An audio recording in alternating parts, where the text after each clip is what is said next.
மாணவர்களே, நம்ம English grammar கிளாஸ்க்கு உங்களை வரவேற்கிறேன். இன்னைக்கு நாம ரொம்ப ரொம்ப முக்கியமான ஆனா அதே சமயம் ரொம்ப ஈஸியான ஒரு டாபிக்கை ஜாலியா கத்துக்க போறோம். ரெடியா இருக்கீங்களா? வாங்க ஆரம்பிக்கலாம்.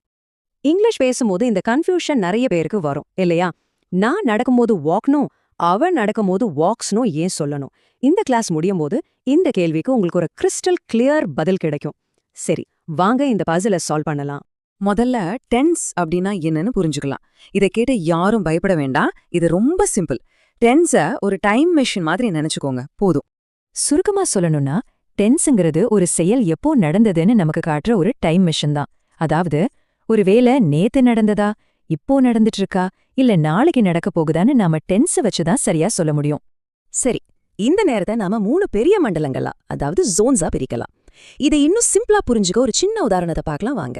நம்ம காலத்தை ஒரு ரயில் பாதை மாதிரி கற்பனை பண்ணிக்கோங்க. ரயில் ஏற்கனவே தாண்டி போன ஸ்டேஷன் தான் பாஸ்ட், அதாவது இறந்த காலம். ரயில் இப்ப நிக்கிற ஸ்டேஷன் தான் பிரசன்ட், அதாவது நிகழ்காலம். அடுத்து போக போற ஸ்டேஷன் தான் ஃபியூச்சர், அதாவது எதிர்காலம். சிம்பிள் இல்லையா? இப்போ நாம நிக்கிற இந்த பிரசன்ட் ஸ்டேஷன்லயே பாத்தீங்கன்னா ஒரு வேலையை சொல்றதுக்கு 4 அழகழகு வழிகள் இருக்கு. ஆனா கவலைப்படாதீங்க, இன்னைக்கு நாம அதுல ஒன்னுல மட்டும்தான் கவனம் செலுத்த போறோம். பிரசன்ட் டென்ஸ்லே 4 வகை இருக்கு. சிம்பிள் பிரசன்ட்னா தினமும் செய்யற வேலை. பிரசன்ட் கண்டினியூஸ்னா இப்ப நடந்துகிட்டு இருக்கிற வேலை. பிரசன்ட் பெர்ஃபெக்ட்னா கொஞ்ச நேரத்துக்கு முன்னாடி முடிஞ்ச வேலை. கடைசியா பிரசன்ட் பெர்ஃபெக்ட் கண்டினியூஸ், அது ஒரு ஜவ்வு மிட்டாய் மாதிரி ரொம்ப நேரமா இழுதுகிட்டே போற ஒரு செயல். இதுல நாம இன்னைக்கு முதல் வகையான சிம்பிள் பிரசன்ட் பத்தி தான் ஆழமா பார்க்க போறோம். சரி, இப்போ நம்ம முழு கவனமும் சிம்பிள் பிரசன்ட் டென்ஸ் மேலதான். இந்த டென்ஸை நாம எங்க, எப்போ, எப்படியெல்லாம் பயன்படுத்துறோம்னு பார்க்கலாம் வாங்க. சிம்பிள் பிரசன்ட் டென்ஸை நாம முக்கியமா 4 இடங்கள்ல பயன்படுத்துவோம். முதல்ல நம்ம தினசரி பழக்க வழக்கங்கள், தினமும் காஃபி குடிக்கிறது, ஸ்கூலுக்கு போறது மாதிரி. ரெண்டாவதா சூரியன் உதிக்கிறத மாதிரி யாராலும் மாற்ற முடியாத உலக உண்மைகள். மூணாவதா ஒருத்தரோட குணாதிசயத்தை சொல்றதுக்கு. நாலாவதா ஒரு மேட்ச் இல்லனா ஒரு நிகழ்ச்சி மாதிரி ஏற்கனவே திட்டமிட்ட எதிர்கால நிகழ்வுகளை சொல்றதுக்கு. இந்த 4 விஷயங்களையும் நல்ல மனசுல வச்சுக்கோங்க. இப்போதான் நம்ம பாடத்தோட முக்கியமான ரொம்பவே சுவாரஸ்யமான பகுதிக்கு வந்திருக்கோம். நம்ம ஆரம்பத்துல கேட்ட அந்த கேள்விக்கான பதில் இந்த ஒரு விதியில தான் ஒளிஞ்சிருக்கு. நான் இதுக்கு செல்லமா வச்ச பேரு ஹீரோ ரூல். இங்க செயலை செய்யறவங்கள, அதாவது சப்ஜெக்ட நாம 2 டீமா பிரிக்கலாம். டீம் ஏ ரொம்ப சிம்பிளான டீம். அதுல ஐ, வி, யூ, தே வருவாங்க. டீம் பி தான் நம்ம ஹீரோ டீம். அதுல ஹி, ஷி, இட் வருவாங்க. இந்த 2 டீமையும் நல்லா ஞாபகம் வச்சுக்க முடியுமா? ரொம்ப ரொம்ப முக்கியம். இதுதான் அந்த ஹீரோ விதி. நல்ல கவனிங்க. ஒரு வாக்கியத்துல சப்ஜெக்டா நம்ம ஹீரோ டீமை சேர்ந்த ஹி, ஷி அல்லது இட் வந்தா அதுக்கு பக்கத்துல வர வேர்ப் கூட நம்ம கண்டிப்பா எஸ் அல்லது இஎஸ் சேர்க்கணும். இதுதான் இன்னைக்கு பாடத்தோட முக்கியமான டேக்அவே. இப்போ இந்த டேபிள பாருங்க, உங்களுக்கு ரொம்ப தெளிவா புரியும். பாருங்க, ஐ வந்தா பிளேன் வருது. ஆனா நம்ம ஹீரோ டீம்ல இருந்து ஹி அல்லது ஷி வந்தா பிளேஸ்னு எஸ் சேருது. அதே மாதிரி த கேட் என்பது இட் வகையை சேர்ந்தது. அதனால ட்ரிங்க்ஸ்னு எஸ் சேர்த்திருக்கோம். இப்போ நம்ம முதல் கேள்விக்கு பதில் கிடைச்சிச்சா உங்களுக்கு? சரி, நாம கத்துக்கிட்ட இந்த ஹீரோ ரூல் உங்களுக்கு நல்லா புரிஞ்சிடுச்சான்னு சோதிச்சு பார்க்கலாமா? நான் சில வாக்கியங்கள்ல காலி எடுத்து விட்டுருப்பேன். நீங்க சரியான விடையா மனசுக்குள்ள சொல்லுங்க. ரெடியா? முதல் கேள்வி, மை மதர் அப்புறம் பிராக்கெட்ல குக் இருக்கு. Delicious food. இங்க என்ன வரும்? ஒரு நிமிஷம் யோசிங்க. சரியான பதில் குக்ஸ். சூப்பர். ஏன்னா மை மதர் என்பது ஷீ, அதாவது நம்ம ஹீரோ டீமை சேர்ந்தவங்க. அதனால வேர்ப் கூட எஸ் சேர்க்கணும். சரியா சொன்ன எல்லாருக்கும் வாழ்த்துக்கள். அடுத்த கேள்வி, பேர்ட்ஸ் அப்புறம் ஃப்ளை இன் தி ஸ்கை. இங்க பேர்ட்ஸ்ங்கிறது பன்மை, அதாவது ப்ளூரல்ல இருக்கு. யோசிச்சு சொல்லுங்க. பதில் ஃப்ளை. இங்க எஸ் வராது. ஏன்னா பேர்ட்ஸ், அதாவது பறவைகள் பன்மையில இருக்கு. அத நம்ம டீம் ஏல வர தே என்ற குழுவை சேர்ந்தது. அது நம்ம சாதாரண டீம். அதனால வேர்ப அப்படியே போட்டுடலாம். கடைசி கேள்விக்கு வந்தாச்சு. வாட்டர் பிராக்கெட்ல பாயில் at 100 degrees. இது ஒரு உலக உண்மை. இதுக்கு என்ன பதில் வரும்? சரியான பதில் பாயில்ஸ். இங்க வாட்டர் என்பது நம்ம ஹீரோ டீம்ல வர இட் என்ற வகையை சேர்ந்தது. அதனால வேர்ப் கூட எஸ் சேர்க்கிறோம். Water boils at 100 degrees. அருமை.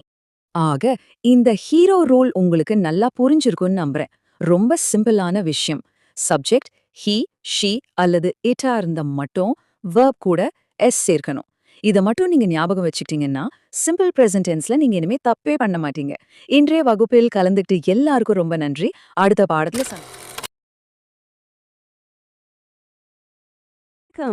இன்னைக்கு ஆங்கிலத்துல ஒரு வாக்கியத்தை எப்படி இல்லைன்னு சொல்றது, அதாவது நெகட்டிவா மாத்துறதுங்கிற ஒரு சூப்பரான ரகசியத்தை நாம கத்துக்க போறோம்.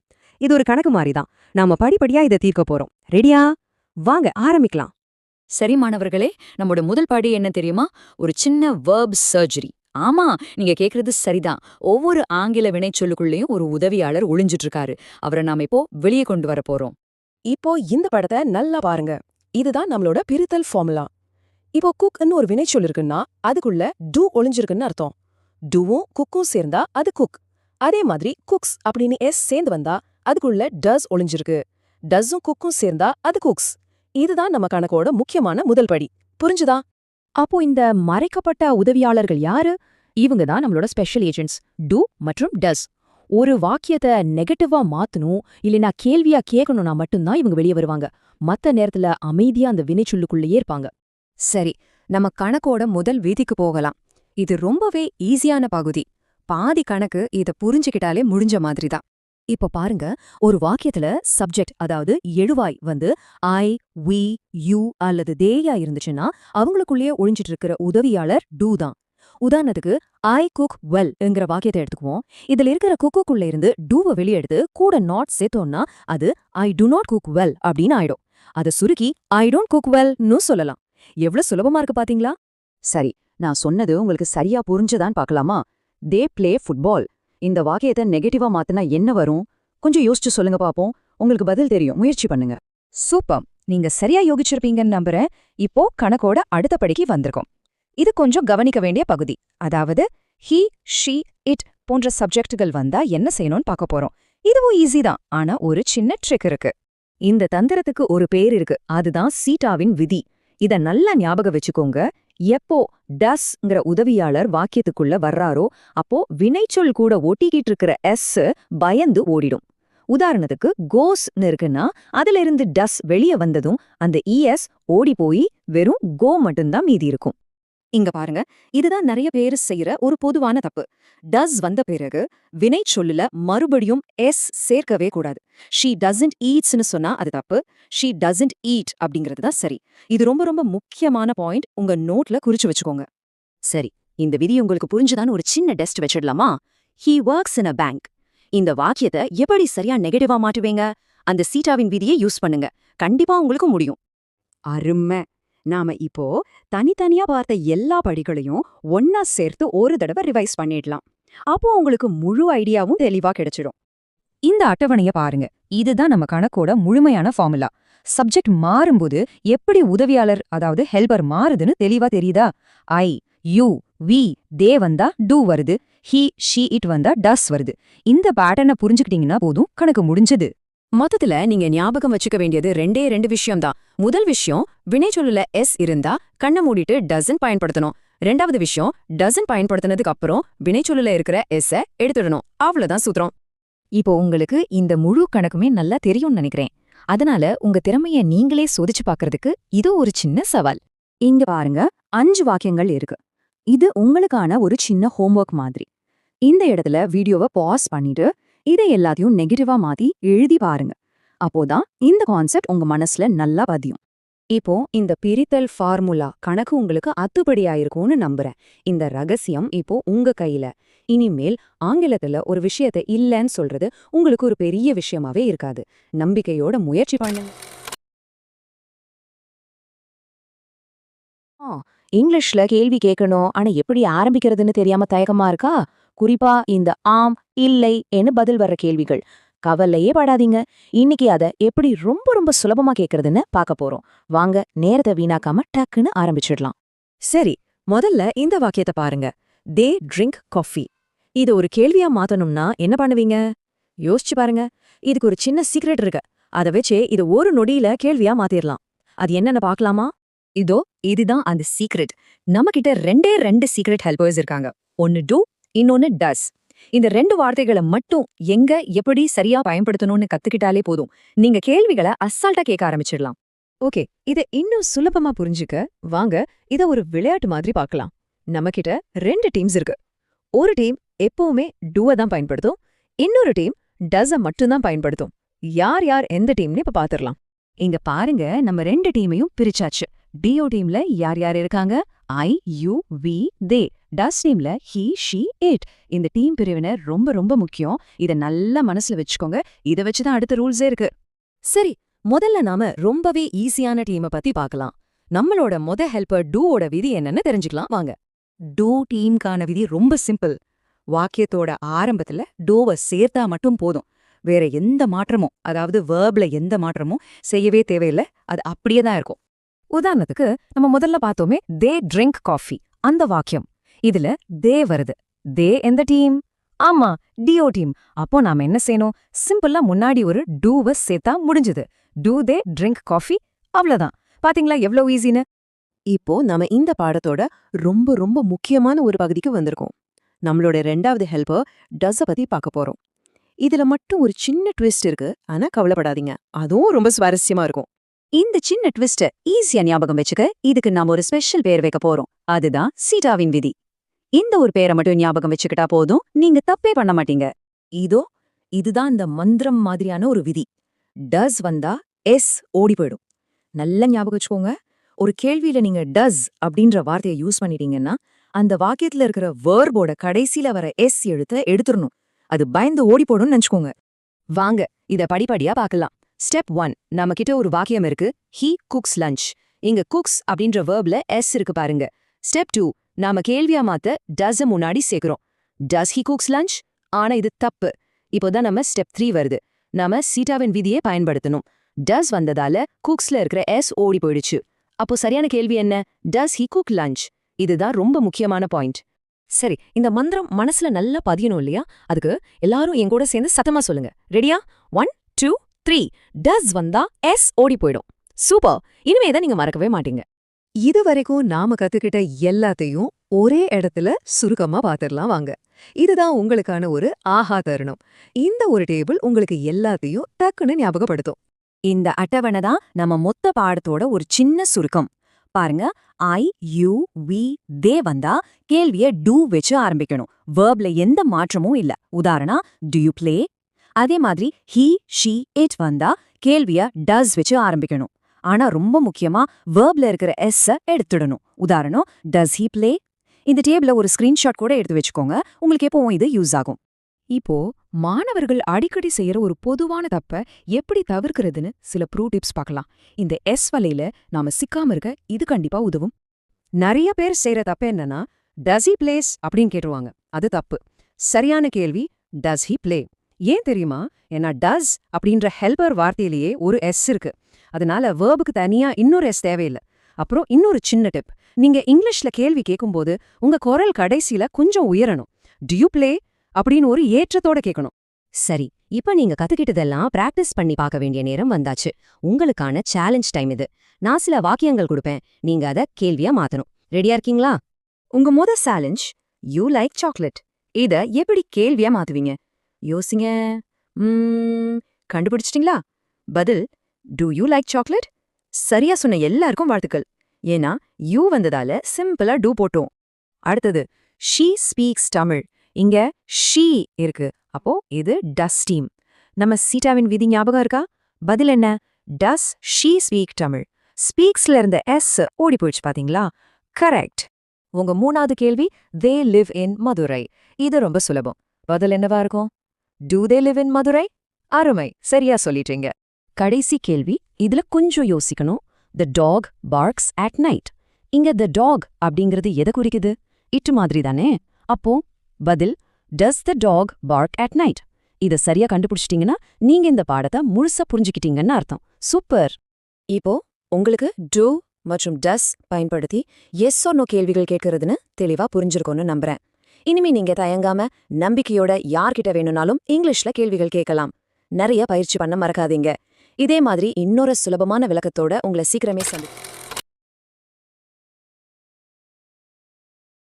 இங்கிலீஷ்ல கேள்வி கேட்கறதுல, அதிலும் இந்த வாட், வேர், வென்னு ஆரம்பிக்கிற கேள்விகள்ல உங்களுக்கு ஒரு சின்ன கன்ஃபியூஷன் இருக்கா? கவலையே வேணாம். இன்னைக்கு அதை எப்படி ரொம்ப ரொம்ப சுலபமா படிப்படியா கத்துக்கிறதுன்னு நம்ம பார்க்க போறோம். ரெடியா? வாங்க ஆரம்பிக்கலாம். உங்களுக்கு to you play, are you okay இந்த மாதிரி எஸ் நோ கேள்விகள் கேட்க தெரியும் இல்லையா? ஆனா இன்னும் கொஞ்சம் விவரமா நீங்க என்ன விளையாடுறீங்க அல்லது எங்க போறீங்கன்னு கேக்குறது எப்படின்னு யோசிச்சிருக்கீங்களா? அதுக்கான ரகசியத்தை தான் நாம இப்போ உடைக்க போறோம். இது நிஜமாவே ரொம்ப சிம்பிளான ஒரு விஷயம். உங்களுக்கு ஏற்கனவே தெரிஞ்ச அந்த எஸ் ஆர் நோ கேள்வி இருக்குல்ல, அதுக்கு முன்னாடி ஒரு WH வார்த்தையை சேர்த்தா மட்டும் போதும், உங்க வேலை முடிஞ்சது. உதாரணமா டு யூ ப்ளே கேள்விக்கு முன்னாடி வாட் சேருங்க. வாட் யூ ப்ளே, பாத்தீங்களா? அவ்வளவுதான். ஓகே, இப்போ அந்த மேஜிக் ஃபார்முலாவை பாத்திரலாம். இது ஒரு 4 ஸ்டெப் ரெசிபி மாதிரி. மொதல் ஸ்டெப், உங்க கேள்வி வார்த்தை வாட், வேர், ஹவ், உங்களுக்கு எது வேணுமோ அது. ரெண்டாவது ஸ்டெப், ரொம்ப முக்கியமான ஹெல்பிங் வேர்ப்ஸ் டூ அல்லது டஸ். மூணாவது ஸ்டெப், சப்ஜெக்ட், அதாவது யாருன்னு சொல்றது. நாலாவது ஸ்டெப், வேர்ப். ஆனா ஒரு கண்டிஷன், அந்த வேர்ப் வந்து அதோட ஒரிஜினல் ஃபார்ம், அதாவது V1 ஃபார்ம்ல தான் இருக்கணும். இந்த 4 ஸ்டெப்ஸை மட்டும் மனசுல வச்சுக்கோங்க, போதும். ஆனா அந்த ஃபார்முலாவை சரியா பயன்படுத்தணும்னா 2 முக்கியமான விதிகளை நாம தெரிஞ்சுக்கணும். அதுல ரொம்ப முக்கியமானது டூ எப்போ வரும், டஸ் எப்போ வரும். இந்த ஒரு விஷயத்தை நீங்க புரிஞ்சுக்கிட்டாலே பாதி வேலை முடிஞ்ச மாதிரி தான். இப்போ இந்த ஸ்லைடை நல்லா கவனிங்க. ரொம்ப சிம்பிள். சப்ஜெக்ட் வந்து நான், நீங்க, நாங்க, அவங்க, அதாவது ஐ, யூ, வி, தேன்னு வந்தா யோசிக்காம டூவை போட்டுருங்க. அதுவே அவன், அவள், அது, அதாவது ஹீ, ஷீ, இட், இல்லனா ஒருத்தரோட பேரு, உதாரணத்துக்கு மாலா, குமார், த கேட்னு ஒருமையில வந்தா டஸ் பயன்படுத்தணும். இதுதான் ரூல் நம்பர் 1. சரி, இப்போ நான் சொல்ல போறதுதான் இந்த முழு பாடத்தோட ஹீரோ, த கோல்டன் ரூல். இத மட்டும் நீங்க மனசுல ஏத்திக்கிட்டீங்கன்னா ஒரு தப்பு கூட வராது. ரூல் என்னன்னா, எப்போ ஒரு கேள்வியில டஸ் வருதோ அதுக்கடுத்து வர வேர்ப்ல இருக்கிற எஸ் ஓடி ஒளிஞ்சிடும், அதாவது காணாம போயிடும். இத மட்டும் கண்டிப்பா மறக்காதீங்க. சரி, ரூல்ஸ் மட்டும் பார்த்தா போதுமா? அதை எப்படி பயன்படுத்துறதுன்னு பார்க்க வேண்டாமா? வாங்க சில உதாரணங்களை வச்சு பிராக்டிஸ் பண்ணி பார்க்கலாம். அப்போதான் இது மனசுல ஆணி அடிச்ச மாதிரி பதியும். முதல் உதாரணம் பாருங்க. You eat a banana daily. இங்க சப்ஜெக்ட் யாரு? யூ. அப்போ என்ன ஹெல்பிங் வேர்ப் வரும்? கரெக்ட், டூ தான் வரும். இப்போ நம்ம ஃபார்முலாவை யூஸ் பண்ணுவோம். What to you eat daily? When to you eat a banana? பாத்தீங்களா அந்த ஃபார்முலா எவ்ளோ அழகா வேலை செய்யுதுன்னு? ஓகே, டூ யூஸ் பண்றது ரொம்ப ஈஸி. இப்போதான் அசல் ஆட்டமே இருக்கு. டஸ் வர்ற இடத்தை எப்படி ஹேண்டில் பண்றதுன்னு பார்க்கலாம். எல்லாரும் நம்ம கோல்டன் ரூலை மனசுக்குள்ள ஒரு தடவை சொல்லிக்கோங்க. ஞாபகம் இருக்கு இல்லையா? இப்போ இந்த ஸ்லைட்ல நடக்க போற மேஜிக்க பாருங்க. வாக்கியம் he attends ஆன்லைன் கிளாஸ். இங்க வேர்ப கவனிங்க. attends-னு எஸ் இருக்கு. ஆனா நம்ம கேள்வி கேட்கும்போது when does he-னு டஸ் உள்ள வருது. டஸ் வந்தா என்ன ஆகும்? நம்ம கோல்டன் ரூல் படி attends-ல இருந்த எஸ் காணாம போய் வெறும் attend ஆயிடும். அப்போ கேள்வி when does he attend online class? இதுதான் அந்த கோல்டன் ரூலோட பவர். இன்னொரு உதாரணம் பார்க்கலாம். The sun rises in the east. இங்க சப்ஜெக்ட் வந்து the sun, அதாவது it. அப்போ கண்டிப்பா does தான் வரணும். கேள்வி எப்படி இருக்கும்? Where does the sun? அடுத்து verb என்ன ஆகும்? Risesல இருக்கிற s ஓடி போய் வெறும் rise ஆகிடும். So, where does the sun rise? Simple. சரி, நான் இவ்ளோ நேரம் பேசிட்டேன். இப்போ உங்க முறை. நீங்க எவ்ளோ கத்துக்கிட்டீங்கன்னு சோதிச்சு பார்க்கலாமா? ஒரு சின்ன டெஸ்ட் தான், பயப்படாதீங்க. நீங்களே சரியா பதில் சொல்லுவீங்க பாருங்க. ரெடியா? இதோ முதல் கேள்வி. வாக்கியம் they go to school by bus. கேள்வி வார்த்தை how. இப்போ நீங்க தான் முழு கேள்வியையும் உருவாக்கணும். யோசிங்க. Subject they. அப்போ do வருமா, does வருமா? கொஞ்சம் டைம் எடுத்துக்கோங்க. பதில பார்க்கலாமா? How do they go to school? சரியா சொன்னவங்களுக்கு ஒரு பெரிய கைதட்டல். இங்கு சப்ஜெக்ட் தே இருக்கிறதுனால நாம டூ பயன்படுத்தணும். சூப்பர். அடுத்த கேள்விக்கு போலாமா? இது கொஞ்சம் ட்ரிக்கியா இருக்கலாம், ஆனா நீங்க கண்டுபிடிச்சிடுவீங்க. வாக்கியம் மாலா லைக்ஸ் ஐஸ்கிரீம். கேள்வி வார்த்தை வாட். நம்ம கோல்டன் ரூல மனசுல வச்சுக்கிட்டு யோசிங்க. சரியான பதில் வாட் டஸ் மாலா லைக். இங்க பாருங்க, மாலாங்கிறது ஒரு பெயர், அதாவது ஷீ மாதிரி, அதனால டஸ் போட்டோம். அப்புறம் நம்ம கோல்டன் ரூல் படி லைக்ஸ்ல இருந்த எஸ் காணாம போய் வெறும் லைக் ஆகிடுச்சு. நம்ம கோல்டன் ரூல் இங்கேயும் ஜெயிச்சிடுச்சு. சூப்பர், டெஸ்ட் நல்லா பண்ணீங்க. இப்போ நாம கத்துக்கிட்ட எல்லாத்தையும் ஒரே ஒரு முக்கியமான விஷயத்துல சுருக்கமா பார்க்கலாம். இத மட்டும் ஞாபகம் வச்சுக்கிட்டா போதும். இது ஒரு ப்ரோ டிப், ஒரு போனஸ் மாதிரி. நம்ம கோல்டன் ரூல் படி டஸ் வந்தா கேள்வியில எஸ் ஓடிடும் பார்த்தோம் இல்லையா? ஆனா அதுக்கு பதில் சொல்லும்போது அந்த எஸ் திரும்பவும் வேர்ப் கூட வந்து சேர்ந்துக்கும். உதாரணத்துக்கு where does he live-னு கேள்வி கேட்டா பதில் he lives in சென்னை. பாத்தீங்களா? கேள்வியில ஓடி போன எஸ் பதில்ல திரும்பி வந்துடுச்சு. இது ஒரு சைக்கிள் மாதிரி. ஆக மொத்தத்துல நீங்க ஞாபகம் வச்சுக்க வேண்டிய ஒரே மந்திரம் இதுதான். டஸ் வந்தா எஸ் ஓடிடும். இந்த ஒரு வரிய நீங்க ஒரு பாட்டு மாதிரி மனசுல வச்சுக்கிட்டா சிம்பிள் பிரசன்ட் டென்ஸ் WH கேள்விகள்ல நீங்க தான் ராஜா. இப்போ நீங்களே சொல்லுங்க. ஒய் கேள்வி கேக்குறது இப்போ ஒரு பெரிய விஷயமாவே தெரியல இல்லையா? ஒரு ஃபார்முலா, 2 ரூல்ஸ், அதுல ஒரு கோல்டன் ரூல், அவ்வளவுதான். இனிமேல் நீங்க ரொம்ப நம்பிக்கையா ஒய் கேள்விகளை பயன்படுத்தலாம். இன்னைக்கு நாம என்ன பார்க்க போறோம்னா சிம்பிள் பிரசன்ட் டென்ஸை ஒரு குவிக் ரீகேப் பண்ண போறோம். இது ரொம்ப ரொம்ப முக்கியமான ஒரு செஷன். ஏன்னா இதுதான் நம்மளோட அடுத்த லெவலுக்கு போறதுக்கான ஒரு ஸ்ட்ராங்கான ஃபவுண்டேஷனா இருக்க போகுது. ஆமா, இந்த ரீகேப் எதுக்கு இவ்வளவு முக்கியம்னு நீங்க கேட்கலாம். சிம்பிளா சொல்லணும்னா, இதுக்கப்புறம் வரப்போற பாடங்கள்ல நாம கொஞ்சம் வேகமா போவோம். அப்போ இந்த பேசிக் ரூல்ஸ்ல நீங்க எல்லாரும் பக்கா கிளியரா இருக்கணும் இல்லையா? அதுக்கு தான் இது. சரி, ரெடியா? வாங்க ஆரம்பிக்கலாம். ஓகே, பார்ட் 1 டூவோட பயன்பாடு. நம்ம முதல்ல ஐ, யூ, வி, தே இந்த 4 ப்ரொனவுன்ஸையும் எடுத்துக்கலாம். இப்போ இதுக்கு எப்படி ஒரு சிம்பிள் சென்டென்ஸை மாத்துறதுன்னு ஸ்டெப் பை ஸ்டெப்பா பார்க்கலாம். ஓகே, இப்போ நம்மளோட பேஸ் சென்டென்ஸ் இதுதான். ஐ ஸ்டடி வெல், அதாவது நான் நல்லா படிக்கிறேன். இது ஒரு சிம்பிளான பாசிட்டிவ் சென்டென்ஸ், சரியா? இப்போ இதை நெகட்டிவா மாத்தணும். அதாவது நான் நல்லா படிக்கலன்னு சொல்லணும். எப்படி? ரொம்ப சிம்பிள். பாருங்க, நாம அந்த ஸ்டடிங்கிற வேர்புக்கு முன்னாடி டு நாட் இல்லைன்னா அதோட சுருக்கமான டோன்ட் சேர்த்தா மட்டும் போதும். So I to not study well. அவ்வளோதான். பாத்தீங்களா எவ்வளோ ஈஸின்னு? சரி, நெகட்டிவ் ஓகே. இப்போ இதே ஒரு பாசிட்டிவ் கேள்வியை எப்படி கேட்கறது? நான் நல்லா படிக்கிறேனா அப்படின்னு. இது இன்னும் ஈஸி. நம்ம பேஸ் சென்டென்ஸ் என்ன? ஐ ஸ்டடி வெல். அதுக்கு முன்னாடி ஒரே ஒரு வார்த்தை டூ, அதை போட்டா முடிஞ்சுது.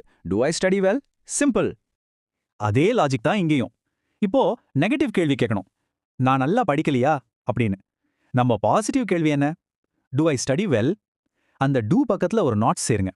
To not I study well? அல்லது இன்னும் சுலபமா டோன்ட் ஐ ஸ்டடி வெல்?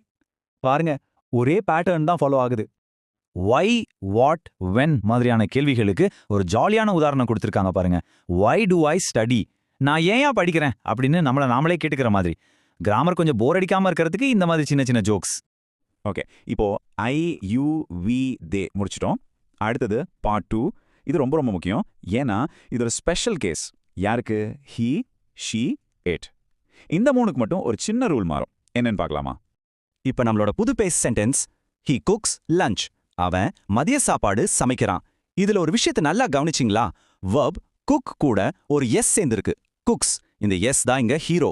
இதுக்கப்புறம் வர எல்லாத்துக்கும் இதுதான் காரணம். இப்போ வருது பாருங்க ஒரு கோல்டன் ரூல். இதை மட்டும் மனசுல வச்சுக்கோங்க. நீங்க எப்போ ஒரு சென்டென்ஸ்ல டஸ் அப்படிங்கிற வார்த்தையை பயன்படுத்துறீங்களோ அப்போ அந்த மெயின் வேர்ப்ல இருக்கிற எஸ் காணாம போயிடும். அது ஆட்டோமேட்டிக்கா மறைஞ்சிடும். உதாரணத்துக்கு குக்ஸ் மறுபடியும் குக் ஆயிடும். சரி, இந்த கோல்டன் ரூலை இப்ப அப்ளை பண்ணி பார்க்கலாமா? நம்ம base sentence he cooks lunch இதை நெகட்டிவா மாத்தணும்னா டஸ் நாட் சேர்க்கணும். சேர்த்தோன்னே என்ன ஆகுது பாருங்க. ஹீ டஸ் நாட், அந்த குக்ஸ்ல இருந்த எஸ் போயிட்டு வெறும் குக் மட்டும்தான் இருக்கு. He does not cook lunch. இங்க பாருங்க, இந்த கம்பேரிசன்ல இன்னும் தெளிவா புரியும். ஒரு பக்கம் நம்ம base sentence he cooks lunch, இன்னொரு பக்கம் பாசிட்டிவ் கேள்வி டஸ் ஹீ குக் லஞ்ச். அந்த குக்ஸ்ல இருந்த எஸ் எங்க போச்சுன்னு யோசிச்சிங்களா? அது அந்த டூ கூட சேர்ந்து டஸ் ஆகிடுச்சு. அதனால வேர்ப் அதோட ஒரிஜினல் ஃபார்முக்கு திரும்பிடுது. சிம்பிள் லாஜிக் தான். சரி, உங்களுக்கு புரிஞ்சுதான் டெஸ்ட் பண்ண ஒரு குவிக் செக் சொல்லுங்க பாப்போம். அந்த கேள்வியில ஏன் குக்ஸ் குக்கா மாறுச்சு? யோசிங்க. கரெக்ட், ஏன்னா அந்த எஸ்ஸோட வேலையை இப்போ டஸ் எடுத்துக்கிச்சு. அதனாலதான். Very good. அதே கோல்டன் ரூல் தான் நெகட்டிவ் கேள்விக்கும். பாருங்க, டசன்ட் அப்படி நம்ம யூஸ் பண்ணிட்டோம்னாலே ஆட்டோமேட்டிக்கா வேர்ப்ல எஸ் வராது. அது அதோட பேஸ் ஃபார்ம் குக்குக்கு திரும்பிடும். So doesn't he cook lunch? ஃபைனலா ஒய் கொஸ்டின். இது ரொம்ப ஈஸி. நம்ம ஏற்கனவே ரெடி பண்ணி வச்சிருக்கோம்ல டஸ் ஹி குக்குங்கிற கேள்வி. அதுக்கு முன்னாடி உங்களுக்கு என்ன கேள்வி வார்த்தை வேணுமோ அதை சேர்த்துக்கோங்க. when does he cook, why does he cook, where does he cook, அவ்வளவுதான். சோ இப்போ நம்ம எல்லா ரூல்ஸையும் பார்த்துட்டோம். ஆனா கிராமர்ல முக்கியமான விஷயம் என்ன தெரியுமா? கத்துக்கிறதோட நிப்பாட்டாம அதை பிராக்டிஸ் பண்ணி பார்க்கறது தான். அப்போதான் அந்த மனசுல நிக்கும். இப்போ உங்க டர்ன். நீங்க பாத்தீங்கன்னா இது எல்லாமே ஒரு பேட்டர்ன் தான். இந்த பேட்டர்னை நீங்க ஒரு தடவை புரிஞ்சுக்கிட்டீங்கன்னா போதும். அதுக்கப்புறம் எந்த சென்டென்ஸ் கொடுத்தாலும் உங்களால ஈஸியா மாத்த முடியும். அவ்வளவுதான் விஷயம். ஏதோ உங்களோட சின்ன ஹோம்ஒர்க் இல்லைன்னா ஒரு மிஷின் வச்சுக்கோங்க. ஏதாவது ஒரு சிம்பிள் சென்டென்ஸ் எடுத்துக்கோங்க. அதை நாம இப்போ கத்துக்கிட்ட மாதிரி நெகட்டிவ், பாசிட்டிவ் கேள்வி, நெகட்டிவ் கேள்வி இப்படி எல்லா ஃபார்ம்லயும் மாத்தி பிராக்டிஸ் பண்ணுங்க. ஏதாவது டவுட் வந்தா யோசிக்காதீங்க, உடனே கமெண்ட்ல கேளுங்க. சரி, நீங்க பிராக்டிஸ் பண்றதுக்கு முதல்ல எந்த சென்டென்ஸை தேர்ந்தெடுக்க போறீங்க யோசிச்சு கண்டிப்பா கமெண்ட்ல சொல்லுங்க. இந்த செஷனை கவனிச்சதுக்கு ரொம்ப நன்றி. நாம அடுத்த பாடத்துல சீக்கிரமே இன்னைக்கு நாம இங்கிலீஷ் கிராமர்ல ரொம்ப முக்கியமான ஒரு விஷயத்தை பத்தி பார்க்க போறோம். அதுதான் சிம்பிள் பாஸ்ட் டென்ஸ். ஐயோ, கிராமர்னாலே கஷ்டமாச்சேன்னு நினைக்கிறீங்களா? கவலையே வேண்டாம். இது எவ்வளவு சிம்பிளா ஜாலியா கத்துக்கலான்னு நான் உங்களுக்கு சொல்லித்தரேன். வாங்க ஆரம்பிக்கலாம். முதல்ல இந்த ஒரு வார்த்தையை மட்டும் நல்லா ஞாபகம் வச்சுக்கோங்க. சிம்பிள் பாஸ்ட் டென்ஸ்னா முடிஞ்ச விஷயம்.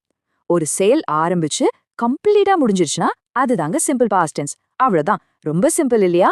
சரி, சிம்பிள் பாஸ்ட் டென்ஸ்னா என்னன்னு புரிஞ்சிருச்சு. இப்போ அதை எப்படி சென்டென்ஸ்ல யூஸ் பண்றது? அதுக்கு ஒரு கோல்டன் ரூல், அதாவது ஒரு தங்க விதி இருக்கு. இந்த ஒரு ஃபார்முலாவை மட்டும் நீங்க கத்துக்கிட்டா போதும், நீங்களே ஈஸியா வாக்கியங்களை உருவாக்க ஆரம்பிச்சிடலாம். இந்த ஸ்லைட பாருங்க. இதோட பேட்டர்ன் ரொம்பவே நேரடியானது. முதல்ல சப்ஜெக்ட், அதாவது அந்த வேலைய செய்றவங்க. அதுக்கப்புறம் வருது பாருங்க V2. இதுதான் இங்க ஹீரோவே. V2னா ஒண்ணும் இல்ல, வேர்போட பாஸ்ட் டென்ஸ் ஃபார்ம். இதுக்கப்புறம் மத்த வார்த்தைகள், அதாவது எக்ஸ்டென்ஷன்ஸ் வரும். இப்போ இதுல ஒரு சூப்பரான விஷயம் என்ன தெரியுமா? பிரசன்ட் டென்ஸ்ல வர்ற மாதிரி இங்க ஹீ, ஷீ, இட்கெல்லாம் எந்த ஒரு தனி ரூல்ஸும் கிடையாது. எல்லா சப்ஜெக்ட்டுக்குமே ஒரே V2 ஃபார்ம் தான். சோ குழப்பத்துக்கு இடம் இல்ல. செம ஈஸி. ஓகே, ஃபார்முலா தெரிஞ்சிருச்சு. ஆனா இது எந்தெந்த மாதிரி சூழ்நிலைகள்ல பயன்படுத்துறதுன்னு ஒரு கேள்வி வரும்ல. பொதுவா நாம இத 3 முக்கியமான இடங்கள்ல பயன்படுத்தலாம். அது என்னென்னு இப்போ ஒன்னொன்னா பார்க்கலாம் வாங்க. இதுதான் இதோட முதல் மற்றும் ரொம்ப ரொம்ப முக்கியமான பயன்பாடு. ஒரு விஷயம் பாஸ்ட்ல, அதாவது கடந்த காலத்துல ஆரம்பிச்சு கடந்த காலத்திலேயே முழுசா முடிஞ்சிருக்கணும். அவ்வளவுதான். ஒரு உதாரணம் பார்த்தா இன்னும் தெளிவா புரிஞ்சிடும். இந்த உதாரணத்தை பாருங்க. I watched a movie last night. நான் நேத்து நைட் ஒரு படம் பார்த்தேன். இங்க watch என்ற வார்த்தையோட V2 ஃபார்ம் தான் watched. படம் பார்த்து முடிச்சாச்சு. அது ஒரு முடிந்து போன விஷயம். அடுத்து 2வது பயன்பாடு. நம்ம எல்லாருக்குமே சின்ன வயசுல சில வழக்கங்கள் இருந்திருக்கும். ஆனா இப்போ அதை நாம செய்ய மாட்டோம் இல்லையா? அந்த மாதிரி கடந்த காலத்துல வழக்கமா செஞ்சுட்டு இப்போ நிறுத்திட்ட விஷயங்களை சொல்றதுக்கும் இந்த டென்ஸை பயன்படுத்தலாம். உதாரணத்துக்கு, நான் சின்ன வயசுல ஸ்கூலுக்கு நடந்து போவேன். இதுக்கு என்ன அர்த்தம்? முன்னாடி அது என் வழக்கம், ஆனா இப்போ அப்படி இல்ல. இதையும் ஒரு முடிஞ்சு போன பழக்கம்தான். கடைசியா 3வது யூசேஜ். ஒரு பொருள், ஒரு இடம், இல்ல ஒரு நபர் கடந்த காலத்துல எப்படி இருந்ததுன்னு சொல்றதுக்கு இதை நாம பயன்படுத்தலாம். அதோட அப்போதைய கண்டிஷனை விவரிக்கிறோம். அவ்வளவுதான். அந்த மாம்பழம் ரொம்ப இனிப்பா இருந்துச்சு. இதுக்கு என்ன அர்த்தம்? இப்போ அந்த மாம்பழம் இல்ல. நாம சாப்பிட்டு முடிச்சிட்டோம். ஆனா அது எப்படி இருந்துச்சுன்னு அதோட கடந்த கால நிலைய சொல்றோம். பாத்தீங்களா? இதுவும் ஒரு முடிந்த விஷயம்தான். இது வரைக்கும் பார்த்ததை வச்சு உங்களுக்கு ஒரு சின்ன கேள்வி. பிரசன்ட் டென்ஸ்க்கும் பாஸ்ட் டென்ஸ்க்கும் உள்ள முக்கியமான வித்தியாசம் என்னன்னு நினைக்கிறீங்க? கொஞ்சம் யோசிங்க. வாங்க அடுத்த ஸ்லைட்ல தெளிவா பார்க்கலாம். இந்த அட்டவணையை நல்லா கவனிங்க. லெஃப்ட்ல இருக்கிறது பிரசன்ட், அதாவது தினசரி நடக்கிற விஷயம்.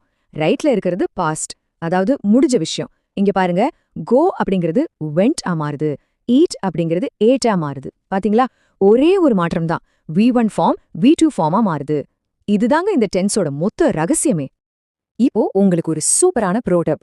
நீங்க சிம்பிள் பாஸ்ட் டென்ஸ்ல ஒரு கில்லி ஆகணும்னு நினைச்சா நீங்க செய்ய வேண்டியதெல்லாம் ஒன்னே ஒண்ணுதான். வேர்ப்ஸோட V2 வடிவங்களை, அதாவது அந்த பாஸ்ட் டென்ஸ் வார்த்தைகளை நல்லா தெரிஞ்சு வச்சுக்கணும். இதுல 2 வகை தான் இருக்கு. ஒன்னும் ரெகுலர் வேர்ப்ஸ். இது ரொம்ப ஈஸி. பெரும்பாலும் வார்த்தையோட கடைசில ED சேர்த்தா போதும். ஒர்க் ஆனது ஒர்க்ட் ஆனா மாறிடும். இன்னொன்னும் இர்ரெகுலர் வேர்ப்ஸ். இதுல ஸ்பெல்லிங்கே டோட்டலா மாறிடும். ரைட் ஆனது ரோட் ஆகவும், ட்ரிங்க் ஆனது ட்ராங்க் ஆகவும் மாறிடும். இதை மட்டும் நீங்க கொஞ்சம் மனப்பாடம் செஞ்சா போதும். சரி, இப்போ நம்ம கத்துக்கிட்டதெல்லாம் கரெக்டா புரிஞ்சிருக்கான்னு ஒரு சின்ன டெஸ்ட் வச்சு பார்க்கலாமா? இப்போ உங்க டர்ன். நான் சில வாக்கியங்கள் கொடுப்பேன். அதை நீங்க பாஸ்ட் டென்ஸ்க்கு மாத்தணும். ரெடியா?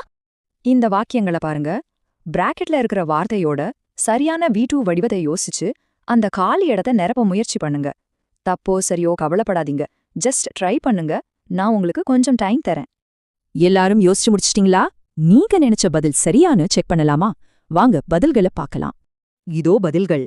சீக்கு saw, பிளேஸ்க்கு played, drink drank, குக்ஸ்க்கு cooked, isக்கு was. சரியா பதில் சொன்ன எல்லாருக்கும் என் வாழ்த்துக்கள். தப்பா இருந்தாலும் பரவாயில்ல. இது கத்துக்கிறதோட ஒரு பகுதிதான். பிராக்டிஸ் பண்ணா சரியாயிடும். பாத்தீங்களா எவ்ளோ சுலபம்னு? இந்த ஒரு விஷயத்தை மட்டும் ஞாபகம் வச்சுக்கோங்க. V2 வடிவத்தை சரியா பயன்படுத்திட்டா சிம்பிள் பாஸ்ட் டென்ஸ் உங்களுக்கு ரொம்ப ரொம்ப ஈஸி. தொடர்ந்து பிராக்டிஸ் பண்ணுங்க. நீங்களும் இதுல சீக்கிரமா மாஸ்டர் ஆயிடலாம். அடுத்த விலகத்துல சந்திப்போம். ஹாய், எல்லோருக்கும் வணக்கம். இங்கிலீஷ் கிராமர்ல சிம்பிள் பாஸ்ட் டென்ஸ்னு சொன்னாலே நிறைய பேருக்கு ஒரு சின்ன கன்ஃபியூஷன் வரும் இல்லையா? ஆனா இன்னைக்கு நாம ஒரே ஒரு சிம்பிளான ரூல், அதை வச்சு இந்த டென்ஸை எப்படி ஈஸியா மாஸ்டர் பண்றதுன்னு தான் பார்க்க போறோம். வாங்க உள்ள போலாம். சரி, முதல்லயே ஒரு கேள்வி. நம்மள நிறைய பேர் பண்ற ஒரு காமனான மிஸ்டேக் இது. இப்போ ஸ்கிரீன்ல 2 சென்டென்ஸ் தெரியுது பாருங்க.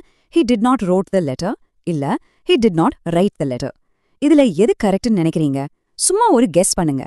இந்த செஷன் முடியும் போது இதுக்கு பதில் உங்களுக்கே பளிச்சுன்னு புரியும். சிம்பிள் பாஸ்ட் டென்ஸ்ல நீங்க நெகட்டிவ் சென்டென்ஸ் இல்லனா கேள்வி கேட்கணும்னு நினைச்சா அதுக்கு ஒரே ஒரு ஹீரோ தான் இருக்காரு. நம்மளோட புது பெஸ்ட் ஃப்ரெண்ட். அது யாருன்னா டிட் தான். ஆமா, இந்த ஒருத்தரை மட்டும் நீங்க கரெக்டா புரிஞ்சுக்கிட்டாலே போதும், பாதி வேலை முடிஞ்ச மாதிரி. இதுல இருக்கிற ஒரு பெரிய அட்வான்டேஜ் என்ன தெரியுமா? சிம்பிள் பிரசன்ட் டென்ஸ்ல டூ யூஸ் பண்ணணுமா டஸ் யூஸ் பண்ணணுமான்னு ஒரு குழப்பம் வரும்ல. இங்க அந்த பிரச்சனையே கிடையாது. ஐ, ஹி, ஷி, தே, வி யார் வந்தாலும் சரி, ஒரே ஒரு ஹெல்பிங் வெர்ப் தான், அது நம்ம டிட் தான். எவ்வளவு சிம்பிளா இருக்கு பாத்தீங்களா? ஓகே, இப்போ நாம இந்த டாபிக்கோட ஹார்டுக்கு வந்துட்டோம். நான் சொல்லப் போற இந்த ஒரு ரூல் ஒரு சூப்பர் பவர் ரூல்னு வச்சுக்கோங்களேன். இதை மட்டும் நீங்க கரெக்டா மனசுல வச்சுக்கிட்டீங்கன்னா சிம்பிள் பாஸ்ட் டென்ஸ்ல இனிமே நீங்க தப்பே பண்ண மாட்டீங்க. அதுக்கு நான் கேரண்டி. அந்த சூப்பர் பவர் ரூல் இதுதான். நல்லா கவனிங்க. ஒரு சென்டென்ஸ்ல டிட் அப்படிங்கிற வார்த்தை வெளியே வந்துட்டா போதும், அங்க இருக்கிற பாஸ்ட் டென்ஸ் வெர்ப், அதாவது V2 ஆட்டோமேட்டிக்கா அதோட முதல் வடிவமான V1க்கு மாறிடும். இன்னும் சிம்பிளா சொல்லணும்னா டிட் வந்தா V1. இதை நல்லா ஞாபகம் வச்சுக்கோங்க. டிட் வந்தா V1.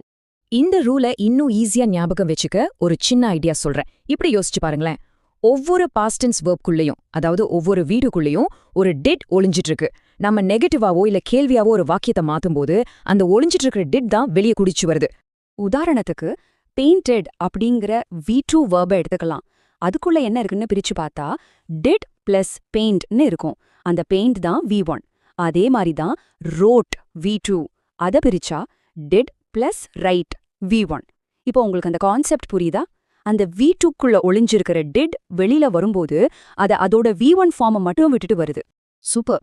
இப்போ இந்த சூப்பர் பவர் ரூலை வச்சு நெகட்டிவ் சென்டென்ஸையும் கேள்வி வாக்கியங்களையும் எப்படி உருவாக்குறதுன்னு பிராக்டிக்கலா பார்க்கலாம். ரெடியா? முதல்ல நெகட்டிவ் சென்டென்ஸை பார்க்கலாம். ஒரு நெகட்டிவ் சென்டென்ஸ் உருவாக்குறதுக்கான ஃபார்முலா இதுதான். முதல்ல சப்ஜெக்ட், அதுக்கப்புறம் டிட் நாட், அதுக்கப்புறம் ரொம்ப ரொம்ப முக்கியமான ஒரு விஷயம் வேர்போட வடிவம், அதாவது V1 தான் வரணும், V2 வராது, ஞாபகம் வச்சுக்கோங்க. இப்போ இந்த உதாரணத்தை பாருங்க, ரொம்ப தெளிவா புரியும். Positive sentence, my father painted the wall. இங்க பெயிண்டட் வந்து V2. ஆனா இதையே நெகட்டிவா மாத்தும் போது பாருங்க, my father did not paint the wall. இங்க டிட் நாட் வந்ததால நம்ம சூப்பர் பவர் ரூல் படி என்னாச்சு? பெயிண்டட் V2 மறுபடியும் அதோட பேஸ் ஃபார்மான பெயிண்ட் V1 ஆக மாறிடுச்சு. சிம்பிள். அடுத்து எஸ் நோ கொஸ்டின்ஸ், அதாவது ஆமா இல்லன்னு பதில் சொல்ற மாதிரியான கேள்விகள். இதுக்கும் அதே ரூல் தான். கேள்வியோட ஆரம்பத்துல டிட் வரணும், அதுக்கடுத்து சப்ஜெக்ட், அப்புறம் மறுபடியும் வேர்போட V1 ஃபார்ம் தான். இங்கேயும் V2க்கு வேலையே இல்ல. இங்க பாருங்க, அதே சென்டென்ஸ கேள்வியா மாத்திருக்கோம். Did my father paint the wall. இங்கேயும் டிட் சென்டென்ஸோட முன்னாடி வந்ததால நம்ம ரூல் படி பெயிண்டட்ங்கிற V2 மறுபடியும் பெயிண்ட்ங்கிற V1 மாறிடுச்சு. சோ டிட் எங்க வந்தாலும் சரி வெர்ப் V1க்கு மாறிடும். இந்த பேட்டர்ன் உங்களுக்கு புரிச்சது தானே? சரி, நம்ம இது வரைக்கும் தனித்தனியா பார்த்த எல்லாத்தையும் ஒரே இடத்துல வச்சு கம்பேர் பண்ணி பார்க்கலாம். அப்போ உங்களுக்கு முழு படமும் கிளியரா தெரியும், எந்த குழப்பமும் இருக்காது. நாம எடுத்துக்க போற வாக்கியம் பாலா ரோட் அ லெட்டர். இங்க வேர்ப் என்ன? ரோட். அது ஒரு V2. சரி, இதுக்குள்ள என்ன ஒளிஞ்சிட்டு இருக்குன்னு நாம பார்த்தோம், ஞாபகம் இருக்கா? ஆமா, கரெக்ட். Did plus right. இப்போ இந்த டேபிள ரொம்ப கவனமா பாருங்க. இதுதான் இந்த முழு டாபிக்கோட கிரக்ஸ். முதல் வாக்கியம், அதாவது base sentence, Bala wrote a letter. இதுல மட்டும்தான் வேர்ப் ரோட், அதாவது V2 ஃபார்ம்ல இருக்கு. ஆனா அதுக்கு கீழே இருக்கிற எல்லாத்தையும் பாருங்க. நெகட்டிவ் வாக்கியம், பாசிட்டிவ் கேள்வி, நெகட்டிவ் கேள்வி, இது எல்லாத்துலயுமே டிட் அல்லது டிடன்ட் வந்ததால வேர்ப் என்னவா மாறிடுச்சு? அதோட முதல் வடிவமான ரைட் V1க்கு ஆட்டோமேட்டிக்கா மாறிடுச்சு. இதுதான் அந்த சூப்பர் பவர் ரூலோட மேஜிக். அப்போ நாம கத்துக்க வேண்டிய முக்கியமான பாடம் என்னன்னா, ஒரே வாக்கியத்துல 2 பாஸ்ட் ஃபார்ம்ஸ் இருக்கவே கூடாது.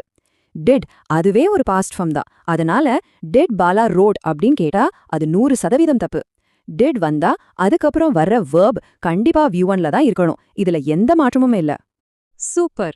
இப்போ தியரி எல்லாம் நல்லா புரிஞ்சிருக்கும்னு நினைக்கிறேன். இப்போ நீங்க கத்துக்கிட்டதை டெஸ்ட் பண்ணி பார்க்க வேண்டாமா? இது உங்களுக்கான ஒரு சின்ன டிட் மாஸ்டர் சேலஞ்ச். ரெடியா இருக்கீங்களா?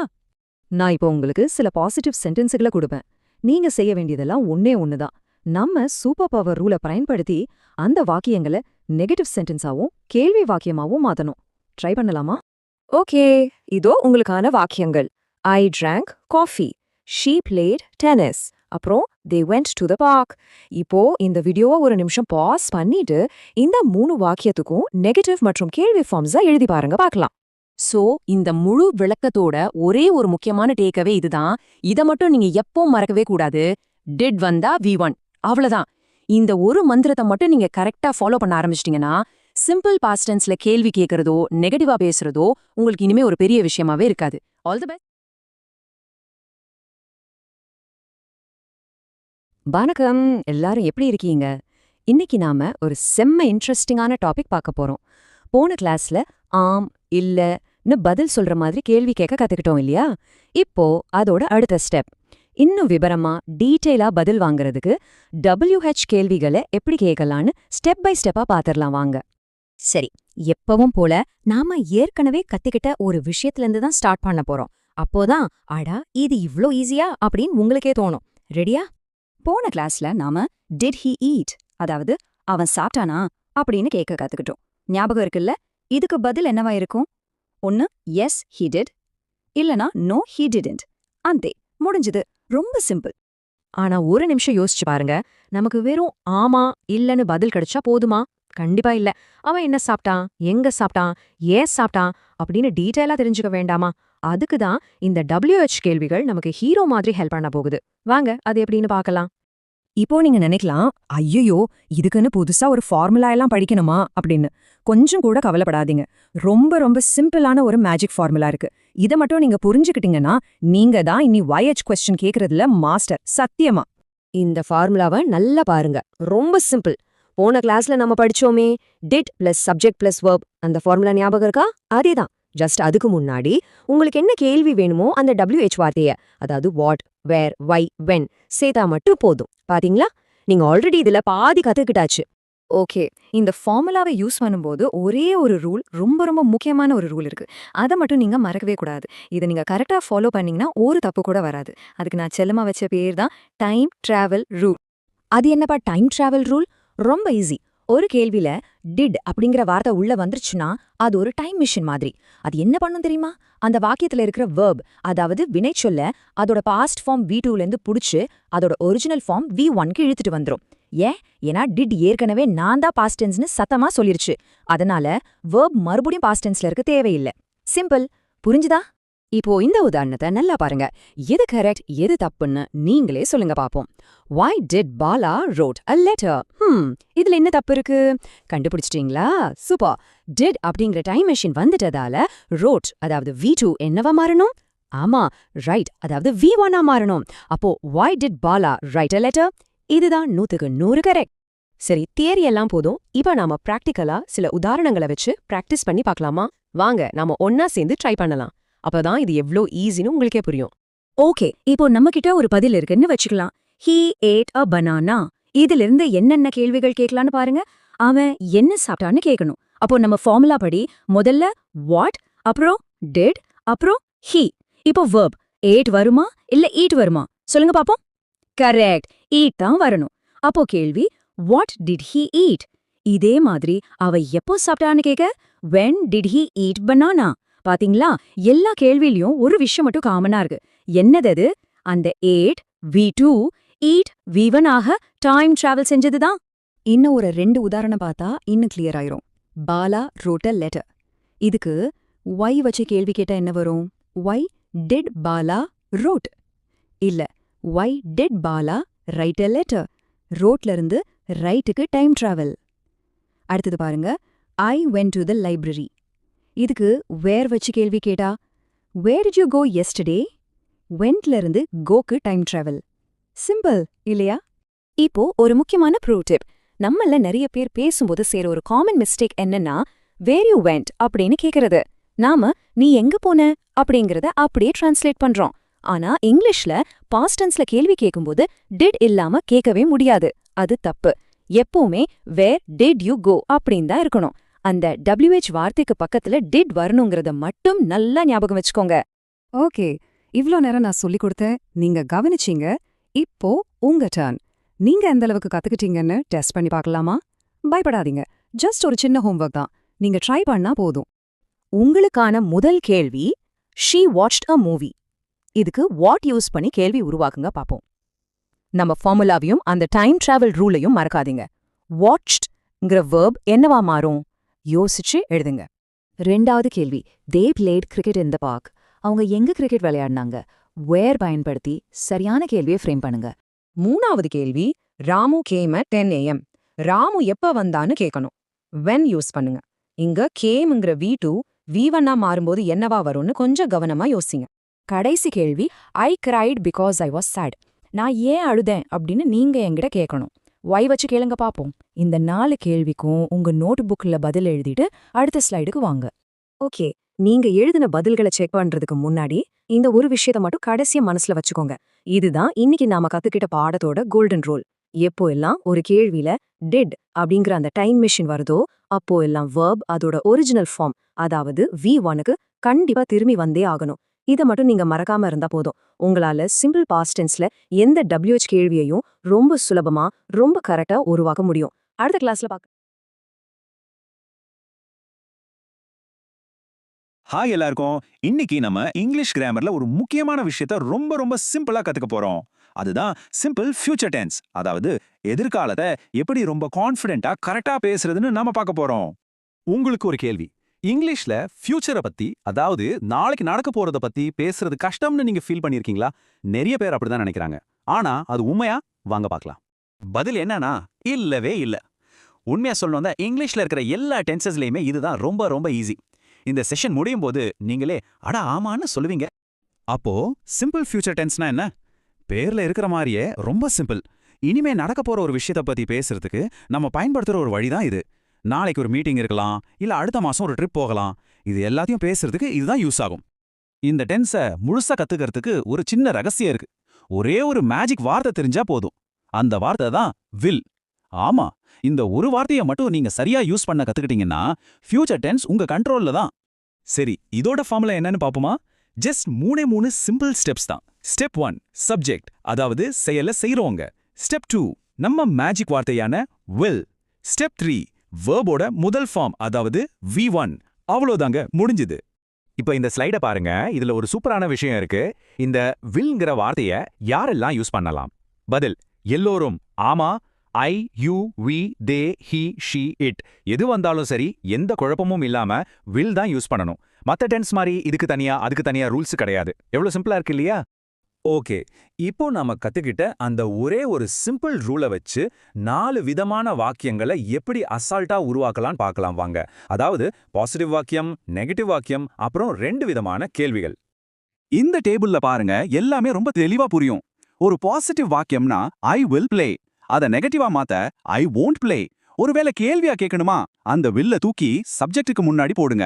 will you play? இன்னும் தெளிவா எங்க விளையாடுவேன்னு கேட்கணுமா, அதுக்கு முன்னாடி வேர் சேர்த்துக்குங்க. where will you play? பாத்தீங்களா, ஜஸ்ட் வில்லோட இடத்த மாத்தினாலே போதும். இங்க ஒரு சின்ன டிப். பொதுவா பேசும்போதோ இல்ல எழுதும்போதோ will not அப்படின்னு சொல்றதுக்கு பதிலா won't அப்படின்னு சொன்னா அது இன்னும் கொஞ்சம் நேச்சுரலா இருக்கும். ரெண்டுமே சரிதான், ஆனா won't தான் பேச்சு வழக்குல ரொம்ப சகஜமா பயன்படுத்துறது. இப்போ இந்த பேட்டர்னை நல்லா கவனிச்சிங்களா? சப்ஜெக்ட் மாறல, verb மாறல. நம்மளோட மேஜிக் வார்த்தையான will மட்டும் தான் முன்னாடியும் பின்னாடியும் இடம் மாறிக்கிட்டே இருக்கு. இதுதான் இந்த டென்ஸோட மிகப்பெரிய பிளஸ் பாயிண்டே. ரொம்ப ரொம்ப சிம்பிள். இப்போ உங்களுக்கு ஒரு எக்ஸ்ட்ரா டிப். ஷால் அப்படின்னு ஒரு வார்த்தை கேள்விப்பட்டிருக்கீங்களா? இது பெரும்பாலும் ஐ அப்புறம் வி கூட மட்டும்தான் வரும். இப்பெல்லாம் இதோட பயன்பாடு ரொம்ப குறைஞ்சிருச்சு. இருந்தாலும் எங்கேயாவது படிக்கும்போது பார்த்தா குழம்பிக்காம இருக்க இது ரொம்ப யூஸ்ஃபுல்லா இருக்கும். சரி, அப்போ இந்த வில்க்கும் ஷால்க்கும் என்னதான் வித்தியாசம்? இந்த ஸ்லைட்ல பாருங்க. வில் அப்படின்னா ஒரு விஷயம் நிச்சயமா நடக்கும்னு உறுதியா சொல்றது. ஐ வில் பி தேர் அப்படின்னா நான் கண்டிப்பா அங்க இருப்பேன்னு அர்த்தம். ஆனா ஷால் வந்து ஒரு சஜஷன் மாதிரி, செய்யலாமா அல்லது நடக்கலாம் அப்படிங்கிற மாதிரி ஒரு நிச்சயம் இல்லாத அர்த்தத்தை கொடுக்கும். அதனால நீங்க நம்பிக்கையா பேசுறதுக்கு எப்பவுமே வில் தான் பெஸ்ட் சாய்ஸ். சரி, தியரி எல்லாம் நிறைய பார்த்தாச்சு. இப்போ நீங்க கத்துக்கிட்டத டெஸ்ட் பண்ற நேரம் வந்தாச்சு. ஒரு சின்ன ஃபியூச்சர் மாஸ்டர் சேலஞ்சுக்கு நீங்க ரெடியா? வாங்க, நீங்க எந்த அளவுக்கு புரிஞ்சுக்கிட்டீங்கன்னு பார்க்கலாம். முதல் கேள்வி ஸ்கிரீன்ல பாருங்க. ஐ பை எ நியூ ஃபோன். இந்த வாக்கியத்தை எதிர்காலத்துல எப்படி சொல்லுவீங்க? கொஞ்சம் யோசிங்க. நம்ம மேஜிக் வார்த்தையை எங்க சேர்க்கணும்? ஆமா, சரியா சொன்னீங்க. I will buy a new phone. அடுத்த challenge, they come to the party. இதை எப்படி நெகட்டிவா மாத்துவீங்க? அதாவது அவங்க பார்ட்டிக்கு வரமாட்டாங்கன்னு எதிர்காலத்துல சொல்லணும். எப்படி? ஞாபகம் இருக்கா? will notக்கு நாம என்ன வார்த்தை யூஸ் பண்ணோம்? Super, they won't come to the party. மூணாவது கேள்வி, she cooks dinner. அவ இரவு உணவு சமைப்பாளா அப்படின்னு ஒரு கேள்வியா கேட்கணும். நம்ம ரூல் என்ன? ஒரு சின்ன ட்விஸ்ட் தான். ஆமா, வில்ல தூக்கி முன்னாடி போடணும். அப்போ correct, will she cook dinner? இதுதான் கடைசி கொஞ்சம் ட்ரிக்கியான கேள்வி. he works in Chennai. அவன் எப்பொழுது சென்னையில வேலை செய்வான்னு when பயன்படுத்தி கேட்கணும். யோசிங்க, நம்ம WH கொஸ்டின் ஃபார்முலா என்ன? WH வார்த்தை அப்புறம் will, அருமை. when will he work in Chennai? இந்த முழு செஷன்ல இருந்தும் நீங்க ஒரே ஒரு விஷயத்தை மட்டும் மறக்காம ஞாபகம் வச்சுக்கணும்னா அது என்னவா இருக்கும்? இப்போ சொல்ல போற இந்த ஒரு வரியை மட்டும் நல்லா மனசுல பதிய வச்சுக்கோங்க. ஒரு விஷயம் எதிர்காலத்துல நடக்க போகுதுன்னா அந்த வேர்புக்கு முன்னாடி willல சேருங்க. இதுதான் சிம்பிள் ஃபியூச்சர் டென்ஸோட கோல்டன் ரூல், நம்ம மேஜிக் ஃபார்முலா.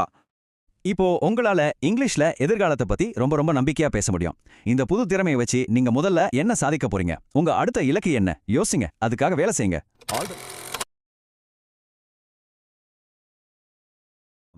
இன்னைக்கு நாம இங்கிலீஷ் கிராமர்ல ஒரு முக்கியமான விஷயத்தை ரொம்ப சிம்பிளா ஜாலியா கத்துக்க போறோம். அது என்னன்னா கண்டினியூஸ் டென்ஸ், அதாவது தொடர்காலம். பேர் கேட்கத்தான் கொஞ்சம் கஷ்டமா இருக்கும், ஆனா சத்தியமா ரொம்ப ஈஸி. இது கொஞ்சம் குழப்பமா இருக்குன்னு நீங்க நினைச்சா கவலையே படாதீங்க. இது முடியும் போது நீங்க இதுல ஒரு மாஸ்டர் ஆயிடுவீங்க. வாங்க ஸ்டெப் பை ஸ்டெப்பா பார்க்கலாம். முதல்ல இந்த கண்டினியூஸ் டென்ஸை புரிஞ்சுக்க ஒரு சூப்பரான ஐடியா இருக்குங்க. இத ஒரு ஜவ்வு மிட்டாய் மாதிரி நினைச்சுக்கோங்க. யோசிச்சு பாருங்க, ஜவ்வு மிட்டாயை நம்ம எப்படி இழுக்க இழுக்க நீளமா போய்கிட்டே இருக்குமோ அதே மாதிரி தான் ஒரு செயல் கொஞ்ச நேரத்துக்கு தொடர்ந்து நடந்துகிட்டே இருக்கு. இந்த ஒரு ஐடியாவை மட்டும் மனசுல வச்சுக்கிட்டா போதும், மத்ததெல்லாம் சும்மா சர்வசாதாரணம். சரி, இந்த தொடர்காலத்தோட பெரிய ரகசியம் என்னன்னு தெரியுமா? அது ரொம்ப ரொம்ப சிம்பிள். அதாவது பிரசன்ட், பாஸ்ட், ஃபியூச்சர் இந்த 3 காலத்துக்கும் பொருந்துற மாதிரி ஒரே ஒரு மாஸ்டர் ஃபார்முலா தான் இருக்கு. அதை மட்டும் கத்துக்கிட்டா போதும், மொத்த டென்ஸும் நம்ம கையில. இதோ பாருங்க, இதுதான் அந்த மாஸ்டர் ஃபார்முலா. வெறும் 2 ஸ்டெப் தான். ஸ்டெப் 1, சரியான பி வேர்ப, அதாவது ஹெல்பிங் வேர்ப கண்டுபிடிக்கணும். அது என்ன ஹெல்பிங் வேர்ப்? அதுதான் நமக்கு காலம் காட்டுறதுக்கு ஹெல்ப் பண்ண போகுது. அதனால தான் அதுக்கு அந்த பேரு. ஸ்டெப் 2, மெயின் வேர்ப் கூட ஐஎன்ஜி சேர்த்துடணும். அவ்வளோதாங்க. இதை வச்சு நாம எந்த கண்டினியூஸ் டென்ஸ் வாக்கியத்தையும் ஈஸியா உருவாக்கிடலாம். இப்போ நாம எல்லாரும் ஒரு டைம் மெஷின்ல ஏறி ஒரு சின்ன பயணம் போக போறோம். ரெடியா இருக்கீங்களா? இதே மாஸ்டர் ஃபார்முலாவை வச்சு பிரசன்ட், பாஸ்ட், ஃபியூச்சர்னு எல்லா காலத்துக்கும் எப்படி வாக்கியம் அமைக்கலான்னு பார்க்கலாம். வாங்க கிளம்பலாம். சரி, நம்ம டைம் மெஷினோட முதல் ஸ்டாப் பிரசன்ட் டென்ஸ், அதாவது இப்போ என்ன நடந்துகிட்டு இருக்கு. உதாரணத்துக்கு, நான் ஆங்கிலம் கற்றுக்கொண்டு இருக்கிறேன். இதை இங்கிலீஷ்ல ஐ எம் லேர்னிங் இங்கிலீஷ் அப்படின்னு சொல்லுவோம். இங்க பாருங்க, நம்ம ஃபார்முலா கரெக்டா வேலை செய்தான்னு. ஐ பக்கத்துல ஆம் வந்திருக்கு, அதுதான் நம்ம ஹெல்பிங் வெர்ப். அப்புறம் லேர்ன் கூட ஐஎன்ஜி சேர்ந்திருக்கு. சிம்பிள் இல்லையா? ஓகே, இது இப்ப நடக்கிற விஷயம். சரி, இதே செயல் நேத்து நடந்துகிட்டு இருந்துச்சுன்னு சொல்லணும்னா எப்படி சொல்வீங்க? ஒரு சின்ன க்ளூ கூட தரேன். நம்ம மாஸ்டர் ஃபார்முலால ஒரே ஒரு வார்த்தையை மட்டும்தான் மாத்தணும். அது என்ன வார்த்தை? கொஞ்சம் யோசிச்சு முடிஞ்சா சத்தமா சொல்லி பாருங்களேன். சூப்பர், சரியா சொன்னீங்க.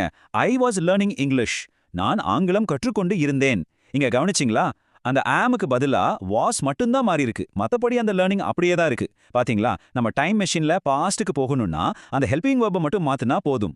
அருமை. இப்ப நம்ம டைம் மெஷினோட கடைசி ஸ்டாப் ஃபியூச்சர். இதே செயல் நாளைக்கு இந்த நேரத்துல நடந்துட்டு இருக்கோம் அப்படின்னு சொல்லணும்னா அந்த வாக்கியம் எப்படி இருக்கும்? யோசிங்க. நம்ம ஃபார்முலா படி என்ன வரணும்? மிக சரி, I will be learning English. நான் ஆங்கிலம் கற்றுக்கொண்டு இருப்பேன். ஃபியூச்சர்ல சொல்றதுக்கு நாம வில் பி யூஸ் பண்றோம். இதுதான் எல்லாத்துலயும் ரொம்ப ஈஸி இல்லையா? ஏன்னா சப்ஜெக்ட் யாரா இருந்தாலும் வில் பி தான் வரும். இப்போ இந்த முழு டேபிள பாருங்க. இதுதான் நம்ம டைம் மெஷின் பயணத்தோட ஒரு முழுமையான மேப் மாதிரி. இடது பக்கம் பாத்தீங்கன்னா வாக்கியத்தோட வகைகள் இருக்கு. சாதாரண வாக்கியம், எதிர்மறை வாக்கியம், அப்புறம் கேள்வி. மேல பாருங்க 3 காலங்களும் இருக்கு. Present, past, future. நீங்க எந்த காலத்துல எந்த வகை வாக்கியத்தை உருவாக்க நினைச்சாலும் நம்மளோட அந்த அடிப்படை ஃபார்முலா, ஒரு பி வேர்பும் ஒரு வேர்ப் பிளஸ் ஐஎன்ஜியும் எப்படி சின்ன சின்ன மாற்றங்களோட வேலை செய்யுதுன்னு இது ரொம்ப தெளிவா காட்டுது. வேணும்னா இந்த டேபிள ஒரு ஸ்கிரீன்ஷாட் எடுத்து வச்சுக்கோங்க, பின்னாடி ரொம்ப யூஸ்ஃபுல்லா இருக்கும். இந்த டென்ஸை சரியா பயன்படுத்துறதுக்கான முக்கியமான சாவி என்னன்னா அந்த சரியான ஹெல்பிங் வேர்பை செலக்ட் பண்றது தான். அதாவது யாருக்கு எந்த வேர்பை ஜோடி சேர்க்கணும்னு தெரிஞ்சுக்கணும். வாங்க அந்த ஜோடிகளை பார்க்கலாம். இந்த ஸ்லைடை நல்லா கவனிங்க, இது ரொம்ப ரொம்ப முக்கியம். பிரசன்ட் டென்ஸ்ல ஐ வந்தா அதுக்கு எப்பவுமே ஜோடி ஆம். ஹி, ஷி, இட் மாதிரி ஓரால் வந்தா அதுக்கு ஜோடி இஸ். வி, யூ, தே மாதிரி நிறைய பேர் வந்தா அதுக்கு ஜோடி ஆர். அதே மாதிரி பாஸ்ட் டென்ஸ்ல ஓராளுக்கு வாஸ், நிறைய பேருக்கு வர். ஆனா ஃபியூச்சர் டென்ஸ் அது நம்ம நண்பன் மாதிரி ரொம்ப சிம்பிள். யார் வந்தாலும் சரி, ஒரே ஒரு வார்த்தை தான், வில் பி. சரி, இப்ப நாம ஒரு வாக்கியத்தை உருவாக்க கத்துக்கிட்டோம். அதையே எப்படி இல்லன்னு சொல்றது, அப்புறம் எப்படி கேள்வியா மாத்துறதுன்னு பார்க்கலாமா? பயப்படாதீங்க, இதுவும் ரொம்ப ரொம்ப சிம்பிள் தான். உதாரணத்துக்கு, ஹி இஸ் பிளேயிங், அதாவது அவன் விளையாடி கொண்டு இருக்கிறான்னு ஒரு வாக்கியம் இருக்குன்னு வச்சுப்போம். இத அவன் விளையாடலன்னு எப்படி மாத்துறது? இது ஒரு சின்ன மேஜிக் ட்ரிக் மாதிரி தான். ரொம்ப சிம்பிள். அந்த ஹெல்பிங் வேர்ப் இருக்கு இல்லையா, அதுக்கு பக்கத்துல நாட் அப்படிங்கிற வார்த்தையை மட்டும் சேர்த்தா போதும். பாருங்க, ஹீ இஸ் பிளேயிங் அப்படிங்கிறது ஹீ இஸ் நாட் பிளேயிங் அப்படின்னு மாறிடுச்சு. ஃபியூச்சர்ல மட்டும் ஒரு சின்ன மாற்றம். வில்க்கும் பீக்கும் நடுவுல நாட் வரும், அதாவது வில் நாட் பி. அவ்வளவுதான். அடுத்தது கேள்வி கேட்கறது. ஒரு சாதாரண வாக்கியத்தை கேள்வியா மாத்துறது இதை விட ஈஸி. எப்படின்னு பார்க்கலாமா? ரொம்ப சுலபம். அந்த ஹெல்பிங் வெர்பை அப்படியே தூக்கி வாக்கியத்தோட முன்னாடி போட்டா போதும். இப்ப ஷீ இஸ் ஸ்லீப்பிங்ங்கிற வாக்கியத்துல இருக்கிற இஸ் முன்னாடி போட்டா இஸ் ஷீ ஸ்லீப்பிங் அப்படின்னு கேள்வியா மாறிடும். அவ்வளவுதாங்க விஷயம். சரி, இது வரைக்கும் கத்துக்கிட்டதெல்லாம் ஒரு சின்ன டெஸ்ட் வச்சு பார்த்துடலாமா? இப்போ உங்களுக்கு ஒரு கண்டினியூஸ் டென்ஸ் மாஸ்டர் சேலஞ்ச். நான் சில வாக்கியங்களை சொல்லுவேன், அதை நீங்க கேட்குற டென்ஸ்க்கு மாத்தணும். ரெடியா? உங்க மூளைக்கு கொஞ்சம் வேலை கொடுங்க பாப்போம். முதல் challenge, the baby is sleeping, அதாவது குழந்தை தூங்கி கொண்டிருக்கிறது. இத நீங்க பாஸ்ட் கண்டினியூவஸ் டென்ஸ்க்கு மாத்தணும். அந்த ஹெல்பிங் வெர்பை மட்டும் மாத்தினா போதும். என்ன வரும் யோசிங்க. சரியான பதில் த பேபி வாஸ் ஸ்லீப்பிங். குழந்தை தூங்கிக் கொண்டே இருந்தது. இஸ்ஸுக்கு பதிலா வாஸ் போட்டா சரி. நீங்களும் இதே தான் யோசிச்சீங்கன்னா உங்களுக்கு நீங்களே ஒரு சபாஷ் சொல்லிக்கோங்க. ரெண்டாவது challenge, they were playing cricket. அவர்கள் கிரிக்கெட் விளையாடி கொண்டிருந்தார்கள். இதை நீங்க பிரசன்ட் கண்டினியூஸ் டென்ஸ்க்கு மாத்தணும். இப்ப பாஸ்ட்ல இருந்து பிரசன்ட்க்கு வரணும். தேங்கிறது ப்ளூரல், அதாவது பன்மை. அப்போ என்ன ஹெல்பிங் வெர்ப் வரணும் யோசிங்க. சரியான பதில் தே ஆர் பிளேயிங் கிரிக்கெட். அவர்கள் கிரிக்கெட் விளையாடி கொண்டிருக்கிறார்கள். பாஸ்ட் டென்ஸ்ல ப்ளூரலுக்கு வர், அதுவே பிரசன்ட் டென்ஸ்ல ப்ளூரலுக்கு ஆராக மாறும். கரெக்டான? அருமை. இதோ உங்களுக்கான கடைசி ஃபைனல் சேலஞ்ச். ஐ ஆம் ஈட்டிங் லஞ்ச். நான் மதிய உணவு சாப்பிட்டு கொண்டே இருக்கிறேன். இத நீங்க ஃபியூச்சர் கண்டினியூஸ் டென்ஸ்க்கு மாத்தணும். ஃபியூச்சர்னாலே ரொம்ப ஈஸின்னு சொன்னனே, ஞாபகம் இருக்கா? என்ன வரும் யோசிங்க. பதில் I will be eating lunch. நான் மதிய உணவு சாப்பிட்டு கொண்டு இருப்பேன். ஃபியூச்சர்னாலே கண்ணை மூடிக்கிட்டு வில் பி போட்டுடலாம். நீங்க எல்லா கேள்விக்கும் சரியா பதில் சொல்லியிருந்தா நீங்க இப்போ ஒரு கண்டினியூஸ் டென்ஸ் மாஸ்டர். வாழ்த்துக்கள்.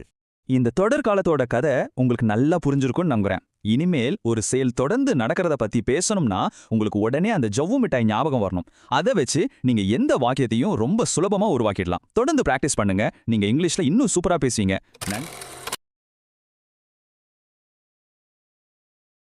இன்னைக்கு நாம இங்கிலீஷ் கிராமர்ல ரொம்பவே முக்கியமான ஒரு விஷயத்தை பார்க்க போறோம். அதுதான் பெர்ஃபெக்ட் டென்ஸ்.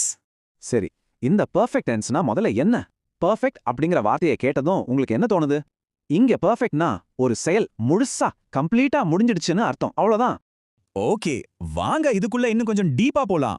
ஒவ்வொரு பெர்ஃபெக்ட் டென்ஸ் சென்டென்ஸ்க்கும் ஒரு ஆன்மா இருக்குன்னு சொல்லலாம். அதுல ரெண்டு முக்கியமான பாகங்கள் தான் இருக்கு. அந்த 2 பாகங்கள் என்னென்னா, ஒன்னு ஹெல்பிங் வெர்ப், அதாவது துணை வினைச்சொல். ரெண்டாவது மெயின் வெர்போட V3 ஃபார்ம். உதாரணத்துக்கு ரிட்டன் இல்லன்னா கான் மாதிரி. அப்போ இந்த V3 ஃபார்ம்னா என்னன்னு கேக்குறீங்களா? அது ஒரு வெர்போட 3வது ஃபார்ம். இத பாஸ்ட் பார்ட்டிசிபிள்னு சொல்லுவாங்க. இப்ப பாருங்க, கோ, வெண்ட், கான். இதுல அந்த கான் தான் V3. இந்த V3 ஃபார்ம் தான் பெர்ஃபெக்ட் டென்ஸ்ல ரொம்ப முக்கியம். இத மறக்கவே கூடாது. சரி, V3 முக்கியம்னு சொல்லிட்டோம். அடுத்ததா நம்ம பார்க்க வேண்டியது ஹெல்பிங் வெர்ப். சரியான ஹெல்பிங் வெர்பை எப்படி நம்ம செலக்ட் பண்றது? அதுக்கு சில ரூல்ஸ் இருக்கு, வாங்க பார்க்கலாம். Rule number 1, present perfect. இப்போ கொஞ்ச நேரத்துக்கு முன்னாடி முடிஞ்ச ஒரு விஷயத்தை சொல்றதுக்கு இதை யூஸ் பண்ணுவோம். இதுல ஹெல்பிங் வெர்பை செலக்ட் பண்றதுல ஒரு சின்ன ட்விஸ்ட் இருக்கு. இங்க பாருங்க, ரூல் ரொம்ப simple. Subject I, we, you இல்லனா தேன் வந்தா ஹேவ் போடணும். அதுவே சப்ஜெக்ட் ஹி, ஷி இல்லனா இட்டா இருந்தா ஹேஸ் போடணும். அவ்வளவுதான். இது பிரசன்ட் பெர்ஃபெக்ட்க்கு ரொம்ப முக்கியமான ரூல். நல்லா ஞாபகம் வச்சுக்கோங்க. அடுத்து ரூல் நம்பர் 2, பாஸ்ட் பெர்ஃபெக்ட். இது பாஸ்ட்ல, அதாவது கடந்த காலத்துல முடிஞ்ச ஒரு செயலை சொல்றது. இதை நான் தி ஈஸி ஒன்னு தான் சொல்வேன். ஏன்னா இதோட ரூல் ரொம்ப ஈஸி. ஆமாங்க, பாஸ்ட் பர்ஃபெக்ட்ல சப்ஜெக்ட் எதுவா வேணா இருக்கட்டும், ஐ, ஹி, ஷி, தே எது வந்தாலும் சரி, ஹெல்பிங் வெர்ப் எப்பவுமே ஹேட் தான். எந்த கன்ஃபியூஷன் கிடையாது. அடுத்தது ரூல் நம்பர் 3, ஃபியூச்சர் பெர்ஃபெக்ட். இது ஃபியூச்சர்ல ஒரு குறிப்பிட்ட டைம்க்குள்ள ஒரு வேலை முடிஞ்சிருக்குன்னு சொல்றதுக்கு யூஸ் ஆகும். இதை ஒரு பிளானர் மாதிரி நினைச்சுக்கோங்க.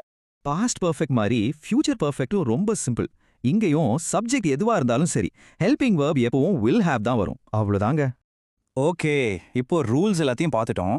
வெறும் ரூல்ஸை மட்டும் பார்த்தா போதுமா? இது நிஜமான சென்டென்ஸ்ல எப்படி வேலை செய்யுதுன்னு பார்க்க வேண்டாமா? வாங்க சில உதாரணங்களை பார்க்கலாம். எங்க பாருங்க, இந்த 3 வாக்கியத்தையும் நல்லா கவனிங்க. ஒரு சின்ன வார்த்தை, அந்த ஹெல்பிங் வெர்ப் மட்டும்தான் மாறுது. Has written, had written, will have written. அந்த ஒரு வார்த்தை தான் மொத்த காலத்தையும் மாத்துது. பிரமாதம் இல்ல? இந்த டேபிள்ல பாத்தீங்கன்னா விஷயம் இன்னும் கிளியரா புரியும். ஷீங்கிற சப்ஜெக்டை வச்சு பாசிட்டிவ், நெகட்டிவ், அப்புறம் கேள்வி வாக்கியம், இது 3 எப்படி வருதுன்னு நீட்டா கொடுத்துருக்கு பாருங்க. சரி, உங்களுக்கு ஒரு quick check. She had written a letter. இந்த சென்டென்ஸ்ல வர்ற ஹேட் அப்படிங்கிற ஹெல்பிங் வெர்ப் நமக்கு என்ன சொல்லுது? யோசிங்க. கரெக்ட். அந்த செயல் பாஸ்ட்ல, அதாவது கடந்த காலத்துல முடிஞ்சிடுச்சுன்னு சொல்லுது. ஓகே, இப்போ அடுத்த உதாரணம். இந்த டேபிள்ல பாருங்க, இங்க நாம தேங்கிற சப்ஜெக்டை யூஸ் பண்றோம். பிரசன்ட் பெர்ஃபெக்ட்ல ஹேவ் எப்படி யூஸ் ஆகுதுன்னு இப்போ உங்களுக்கு தெளிவா புரியும். சரி, இப்போ சில மாஸ்டர் டிப்ஸ். இதெல்லாம் நீங்க நேச்சுரலா இங்கிலீஷ் பேச ரொம்ப ஹெல்ப் பண்ணும். விஷயம் V3 கட்டாயம் யூஸ் பண்ணணும். ஐ ஹாவ் ரைட்னு சொன்னா தப்பு. ரெண்டாவது, பிரசன்ட் பர்ஃபெக்ட் கூட ஜஸ்ட் இல்லனா ஆல்ரெடி சேர்த்து பேசினா இன்னும் நல்லா இருக்கும். கடைசியா பேசும்போது ஹேஸ் நாட்க்கு பதிலா ஹேசன்ட், ஹேவ் நாட்க்கு பதிலா ஹேவன்ட்னு சுருக்கமா பேசுங்க. ஓகே, இவ்ளோ நேரம் நம்ம கத்துக்கிட்டோம். இப்போ டெஸ்ட் டைம். நீங்க எவ்ளோ கத்துக்கிட்டீங்கன்னு பார்க்கலாமா? நான் சில சென்டென்சஸ் கொடுக்கறேன். நீங்க அதை மாத்த முயற்சி பண்ணுங்க. ரெடியா? உங்களோட முதல் challenge, they have plate cricket. இந்த வாக்கியத்தை பாஸ்ட் பர்ஃபெக்ட்க்கு மாத்துங்க பார்க்கலாம். யோசிங்க. கண்டுபிடிச்சிட்டீங்களா? சூப்பர். சரியான பதில் தே ஹேட் பிளேட் கிரிக்கெட். ரெண்டாவது challenge, I had seen that movie. இத பிரசன்ட் பர்ஃபெக்ட்டுக்கு மாத்துங்க. சப்ஜெக்டை நல்லா கவனிங்க. கரெக்ட். பதில் I have seen that movie. மூணாவது challenge, she has finished the work. இத ஃபியூச்சர் பர்ஃபெக்ட்டுக்கு எப்படி மாத்துவீங்க? ஈஸி தான். சரியான பதில் she will have finished the work. அருமை. சரி, இப்போ ஃபைனல் சேலஞ்ச். இது கொஞ்சம் வேற மாதிரி. We dash to the park. இந்த கேப்பை ஃபில் பண்ணி இத ஒரு present perfect கேள்வி வாக்கியமா மாத்துங்க. யோசிங்க. சரியான பதில் என்ன? Have we gone to the park? Super. நம்ம இன்னைக்கு கத்துக்கிட்டதுல ரொம்ப முக்கியமான விஷயம் ஒன்று இருக்கு. அது என்னன்னா, நீங்க பெர்ஃபெக்ட் டென்ஸ்ல மாஸ்டர் ஆகணும்னா உங்களுக்கு V3 verb forms நல்லா தெரிஞ்சிருக்கணும். அது தெரியலன்னா பேசும்போது சின்ன தப்பு வரதுக்கு நிறைய வாய்ப்பு இருக்கு. அதனால உங்களுக்கான ஒரு சின்ன கேள்வி. இன்னைக்கு நீங்க கத்துக்க போற ஒரு புது V3 verb என்ன? யோசிச்சு கத்துக்க ஆரம்பிங்க. வணக்கம். இங்கிலீஷ் கிராமர்ல நிறைய பேருக்கு கொஞ்சம் கஷ்டமா, ஒரே குழப்பமா இருக்கிற ஒரு டென்ஸ் இருக்கு. ரொம்ப நீளமா வேற இருக்கும். அதுதான் பெர்ஃபெக்ட் கண்டினியூவஸ். ஆனா இன்னைக்கு நாம அதை ரொம்ப சிம்பிளா கத்துக்க போறோம். ஆனா கவலையே படாதீங்க. இதை ஈஸியா ஞாபகம் வச்சுக்க நாம இதுக்கு ஒரு செல்ல பேர் வைக்கலாம். ஜவ்வு மிட்டாய் டென்ஸ். ஏன் தெரியுமா? ஜவ்வு மிட்டாய் எப்படி இழுக்க நீளமா போகுதோ அதே மாதிரி தான் இந்த டென்ஸும். ஒரு செயல் ரொம்ப நேரமா கடந்த காலத்துல ஆரம்பிச்சு இப்போவும் தொடர்ந்து நடந்துட்டே இருக்கிறத குறிக்கத்தான் இது. அதனாலதான் இந்த பேரு. இதுல present perfect continuous, past perfect continuous, future perfect continuous அப்படின்னு 3 வகை இருக்கு. அடையப்பா 3 இருக்கான்னு பயப்படாதீங்க. இந்த 3க்கும் பின்னாடி இருக்கிறது ஒரே ஒரு சிம்பிளான லாஜிக் தான். அதை மட்டும் நீங்க புடிச்சிட்டீங்கன்னா போதும், இந்த டென்ஸ் உங்க கையில. அப்போ அந்த ஒரே லாஜிக் என்னன்னு பார்க்கலாமா? 3 விஷயம்தான். நல்ல கவனிங்க. 1, அந்த செயல் நேத்தோ போன வாரமோ எப்போவோ ஒரு டைம்ல, அதாவது பாஸ்ட்ல ஆரம்பிச்சிருக்கணும். 2, அந்த செயல் இன்னமும் நடந்துட்டே இருக்கு. அதனால வேர்ப் கூட கண்டிப்பா ING சேர்ந்திருக்கும். 3வது, இதுதான் ரொம்ப முக்கியம். நாம அந்த செயலை இப்ப நின்னு பாக்குறோமா பிரசன்ட், இல்ல நேத்து நின்னு பார்த்தோமா பாஸ்ட், இல்ல நாளைக்கு நின்னு பார்க்க போறோமா ஃபியூச்சர். இந்த பார்வை மட்டும்தான் மாறும். மத்தபடி கான்செப்ட் ஒண்ணுதான். சரி, இந்த லாஜிக் புரிஞ்சிருச்சு. இப்போ இதுக்கு சென்டென்ஸ் எப்படி அமைக்கிறதுன்னு பார்க்கலாமா? ரூல்ஸ்லாம் ரொம்ப சிம்பிள்ங்க. இங்க பாருங்க, இதுதான் இந்த பில்டிங் பிளாக்ஸ். பிரசன்ட் டென்ஸ்ல மட்டும் ஒரு சின்ன விஷயத்த கவனிக்கணும். ஐ, we, you, they வந்தா have been யூஸ் பண்ணணும். அதே இது he, she, it வந்துச்சுன்னா has been போடணும். அவ்வளவுதான். பாஸ்ட்லயும் ஃபியூச்சர்லயும் எந்த கவலையும் இல்ல. யாரு வந்தாலும் சரி, பாஸ்டுக்கு had been, ஃபியூச்சருக்கு will have been. பாத்தீங்களா எவ்வளவு ஈஸி. சரி, ரூல்ஸ் பார்த்தாச்சு. இப்போ இத வச்சு ஒரு உதாரணத்தை பார்த்துடலாம். அப்போதான் இன்னும் நல்லா புரியும். வாங்க 3 டென்ஸையும் ஒன்னா வச்சு கம்பேர் பண்ணி பார்க்கலாம். இப்போ ஒர்க்கிங்கிற வெர்ப் எடுத்துக்கலாம். பிரசன்ட்ல பாருங்க, ஐ ஹாவ் பின் ஒர்க்கிங். இதுக்கு என்ன அர்த்தம்னா, நான் காலையிலேருந்து வேலை செஞ்சுட்டு இருக்கேன், இன்னமும் செஞ்சுட்டு தான் இருக்கேன்னு அர்த்தம். வெறுமனே ஐ ஆம் ஒர்க்கிங்னு சொன்னா நான் இப்போ வேலை செய்யறேன்னு மட்டும்தான் அர்த்தம். ஆனா ஹாவ் பின் ஒர்க்கிங்னு சொன்னா அந்த செயல் எவ்வளவு நேரமா நடக்குதுன்னு அந்த ஜவ்வு மிட்டாய் நீளத்தை நம்ம சொல்றோம். அதே மாதிரி பாஸ்ட்ல ஐ ஹேட் பின் ஒர்க்கிங். நேத்து கரண்ட் போச்சு பாத்தீங்களா, அதுக்கு முன்னாடி வரைக்கும் நான் வேலை செஞ்சுட்டு இருந்தேன், இப்போ இல்ல. அந்த மாதிரி ஒரு இடத்துல இதை யூஸ் பண்ணலாம். ஃபியூச்சர்ல I will have been working. அடுத்த வருஷம் இதே மாசம் வந்தா நான் இந்த கம்பெனில 5 வருஷமா வேலை செஞ்சுட்டு இருப்பேன். ஒரு எதிர்காலத்துல ஒரு செயல் எவ்வளவு காலமா நடந்திருக்கும்னு சொல்றதுக்கு இது பயன்படுது. இப்போ இன்னொரு உதாரணம் பாருங்க. ஷீ சப்ஜெக்டா வருது. அப்போ பிரசன்ட்ல என்ன வரணும்? Correct, has been. She has been dancing. அவ ரொம்ப நேரமா ஆடிட்டே இருக்கா. ஆனா பாஸ்ட்லயும் ஃபியூச்சர்லயும் பாருங்க, எந்த மாற்றமும் இல்ல. She had been dancing, she will have been dancing. அந்த பிரசன்ட் டென்ஸ்ல வர்ற ஹாஸ் பீன் மட்டும் ஞாபகம் வச்சுட்டா போதும். சரி, இப்போ ஒரு முக்கியமான விஷயத்தை நீங்க புரிஞ்சுக்கணும். பிரசன்ட் பர்ஃபெக்ட் கண்டினியூஸ்க்கும் பாஸ்ட் பர்ஃபெக்ட் கண்டினியூஸ்க்கும் என்னதான் வித்தியாசம்? இங்க பாருங்க, ஐ ஹாவ் பீன் வெயிட்டிங் இன் சொன்னா நான் இன்னமும் காத்துட்டு இருக்கேன் அப்படின்னு அர்த்தம். அந்த செயல் முடியல. ஆனா ஐ ஹேட் பீன் வெயிட்டிங் இன் சொன்னா நான் அப்போ காத்துட்டு இருந்தேன், ஆனா நீ வரதுக்கு முன்னாலேயே நான் போயிட்டேன். அதாவது அந்த செயல் முடிஞ்சிடுச்சு. இதுதான் அந்த ரெண்டுக்கும் இருக்கிற பெரிய வித்தியாசம். இந்த பாயிண்ட் ரொம்ப முக்கியம். இந்த ஜவ்வு மிட்டாய் டென்ஸ் இன்னும் பவர்ஃபுல் ஆக்குறது 2 வார்த்தை தான். ஒரு செயல் எவ்வளவு நேரமா நடந்துட்டு இருக்குன்னு கரெக்டா சொல்றதுக்கு இந்த 2 வார்த்தைகள் ரொம்ப முக்கியம். அதுதான் சென்ஸ் மற்றும் ஃபோர். ரொம்ப சிம்பிள். சின்ஸ் அப்படின்னா ஒரு செயல் எப்போ ஆரம்பிச்சதுங்கிற ஸ்டார்டிங் பாயிண்ட்டை குறிக்கும். உதாரணத்துக்கு சின்ஸ் 2010, சின்ஸ் மார்னிங் 2010 காலையிலிருந்து அப்படின்னு சொல்றது. ஆனா ஃபார் அப்படிங்கிறது மொத்தமா எவ்வளோ நேரம் அந்த செயல் நடந்ததுன்னு சொல்றது, பீரியட் ஆஃப் டைம். உதாரணத்துக்கு ஃபார் 2 hours, ஃபார் 5 years, 2 மணி நேரமா, 5 வருஷமா, புரிஞ்சுதா? சரி, இவ்ளோ நேரம் நாம பார்த்ததெல்லாம் உங்களுக்கு நல்லா புரிஞ்சிருக்கான்னு டெஸ்ட் பண்ணலாமா? ரெடியா? இதோ உங்களுக்கான ஜாபுமிட்டாய் சேலஞ்ச். முதல் கேள்வி, I have been studying English -3 hours. இந்த காலி இடத்துல சின்ஸ் வருமா, ஃபார் வருமா? யோசிங்க. சரியான பதில் 4. ஏன்னா 3 ஹவர்ஸ்ங்கிறது ஒரு கால அளவு, அதாவது பீரியட் ஆஃப் டைம். அதனால 4 தான் கரெக்ட். ஓகே, அடுத்த கேள்வி, she has been living in Chennai -2015. இங்க என்ன வரும்? யோசிங்க. கரெக்ட், இங்க சின்ஸ் தான் வரும். ஏன்னா 2015ங்கிறது அவங்க சென்னையில வாழ ஆரம்பிச்ச ஒரு குறிப்பிட்ட starting point, a point of time. மூணாவது கேள்வி, they have been playing morning. இது கொஞ்சம் ட்ரிக்கியா இருக்கலாம், நல்லா யோசிச்சு சொல்லுங்க. சரியான பதில் சின்ஸ். ஏன் ஃபார் வராதுன்னு கேக்குறீங்களா? காலை, அதாவது மார்னிங்கிறத ஒரு ஸ்டார்டிங் பாயிண்டா தான் நம்ம எடுத்துக்கணும். அதனால சின்ஸ் மார்னிங் தான் சரி. ஓகே, இப்போ ஃபைனல் சேலஞ்ச். இது வரைக்கும் கத்துக்கிட்ட எல்லாத்தையும் யூஸ் பண்ணணும். ஐ எம் ஒர்க்கிங் இந்த வாக்கியத்தை பிரசன்ட் பர்ஃபெக்ட் கண்டினியூஸ்க்கு மாத்தணும். அது கூட 5 hours அப்படிங்கிற கால அளவையும் சேர்க்கணும். எப்படி மாத்துவீங்க? சூப்பர், சரியான பதில் I have been working for 5 hours. பாருங்க, சப்ஜெக்ட் ஐ வந்ததால ஹேவ் பீன் போட்டோம், வேர்ப் கூட ஐஎன்ஜி சேர்த்தோம். 5 hoursங்கிறது கால அளவுங்கிறதால ஃபார் யூஸ் பண்ணோம். எல்லா ரூல்ஸும் கரெக்டா பொருந்தது பாத்தீங்களா? இப்போ உங்களுக்கு இந்த ஜவ்வு மிட்டாய் டென்ஸ் நல்லா புரிஞ்சிருக்கோன்னு நம்புறேன். வெறும் புரிஞ்சுக்கிட்டா மட்டும் போதாது.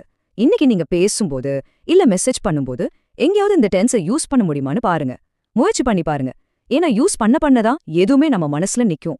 அடுத்த முறை சந்திக்கும் வரை கீப் பிராக்டிஸிங். ஆங்கில வாக்கியங்களோட சூப்பர் பவர்ஸ் என்னன்னு பார்க்கலாமா? இன்னைக்கு நாம ஒரு ரொம்ப முக்கியமான விஷயத்த ரொம்ப சிம்பிளா ஸ்டெப் பை ஸ்டெப்பா புரிஞ்சுக்க போறோம். சரி, ஒரு நிமிஷம் யோசிச்சு பாருங்களேன். நாம ஏன் ஒரு கேள்வி கேக்குறப்போ, இல்ல ஒருத்தருக்கு கட்டளை போடுறப்போ, இல்ல சும்மா ஒரு நியூஸ் சொல்றப்போ ஒரே மாதிரி பேசுறதில்ல? எல்லாத்துக்கும் வேற வேற டோன் யூஸ் பண்றோம் இல்லையா? இதுக்கு காரணம் இங்கிலீஷ் கிராமர்ல இதுக்குன்னு ஒரு சூப்பரான அமைப்பு இருக்கு. அத பத்தி தான் நாம இப்போ பார்க்க போறோம். ஓகே, இன்னைக்கு நம்மளோட பிளான் இதுதான். முதல்ல வாக்கியம்னா என்னன்னு பேசிக்கா ஆரம்பிச்சு அதோட 4 சூப்பர் கேரக்டர்ஸ பத்தி பார்க்க போறோம். அப்புறம் ஒரு மாஸ்டர் டிப் இருக்கு. கடைசியா நீங்களே ட்ரை பண்ணி பார்க்க ஒரு இன்ட்ரெஸ்டிங்கான சேலஞ்சும் இருக்கு. ரெடியா? சரி, வாங்க ஆரம்பிப்போம். முதல்ல மொழியோட அடிப்படையான விஷயத்திலிருந்து ஸ்டார்ட் பண்ணலாம். முதல்ல வாக்கியம்னா என்ன? சிம்பிளா சொல்லணும்னா அது வெறும் வார்த்தைகளை ஒன்னு சேர்த்து போடுறது கிடையாதுங்க. அது ஒரு முழுமையான அர்த்தத்தையோ ஒரு யோசனையோ கொடுக்கணும். இப்போ பாருங்க, the bird fliesன்னு சொன்னா பறவை பறக்குதுன்னு ஒரு முழு அர்த்தம் வருது. ஆனா bird flies the அப்படின்னு தனித்தனி வார்த்தையா சொன்னா அதுல எந்த ஒரு முழுமையான கருத்தும் இல்ல. இதுதான் முக்கியமான வித்தியாசம். புரிஞ்சுதா? இப்போ ஒரு ஜாலியான விஷயத்துக்கு வருவோம். இங்கிலீஷ்ல இருக்கிற 4 முக்கியமான வாக்கிய வகைகளை நம்ம 4 சூப்பர் ஹீரோ கேரக்டர்ஸ் மாதிரி நினைச்சுக்கலாம். ஒவ்வொரு கேரக்டருக்கும் ஒரு ஸ்பெஷல் பவர், ஒரு தனி குணம் இருக்கு. அவங்க யாருன்னு பார்க்கலாமா? மொத கேரக்டர் த நியூஸ் ரிப்போர்ட்டர். இவரோட ஒரே வேலை என்னன்னா தகவலை கொடுக்கறது, இல்லன்னா ஒரு உண்மைய அப்படியே சொல்றது. ரொம்ப காமா நேரடிய விஷயத்த சொல்லிடுவார், எந்த எமோஷனும் இல்லாம. உதாரணத்துக்கு, இட் இஸ் அ ரோஸ். இது ஒரு ரோஜா. அவ்வளோதான், ஒரு சிம்பிளான தகவல். நம்ம லிஸ்ட்ல 2வதா வரவர் தி டிடெக்டிவ். இவரோட வேலை என்ன? எப்பவுமே கேள்விகள் கேட்டுக்கிட்டே இருக்கிறது தான், பதில்களை தேடுறதுதான் இவரோட நோக்கம். பாருங்க, அதே வாக்கியம் இப்போ எப்படி மாறுதுன்னு. Is it a rose? இது ஒரு ரோஜாவா? இப்போ நம்ம ஒரு பதில எதிர்பார்க்கிறோம் இல்லையா? இதுதான் டிடெக்டிவோட வேலை. அடுத்து வருது 3வது கேரக்டர், தி கேப்டன். இவர் எப்பவுமே சார்ஜ்ல இருப்பாரு. ஒன்னு ஆர்டர் போடுவாரு, இல்லனா ஒரு ரெக்வெஸ்ட் வைப்பாரு. உதாரணத்துக்கு, ஷட் தி டோர், கதவை மூடு. இது ஒரு நேரடியான கட்டளை. அதே சமயம், ப்ளீஸ் பிரிங் தி ரோஸ், தயவுசெய்து அந்த ரோஜாவை கொண்டு வா. இது ஒரு வேண்டுகோள். ரெண்டுமே ஒருத்தர் ஒரு வேலைய செய்யச் சொல்லுது.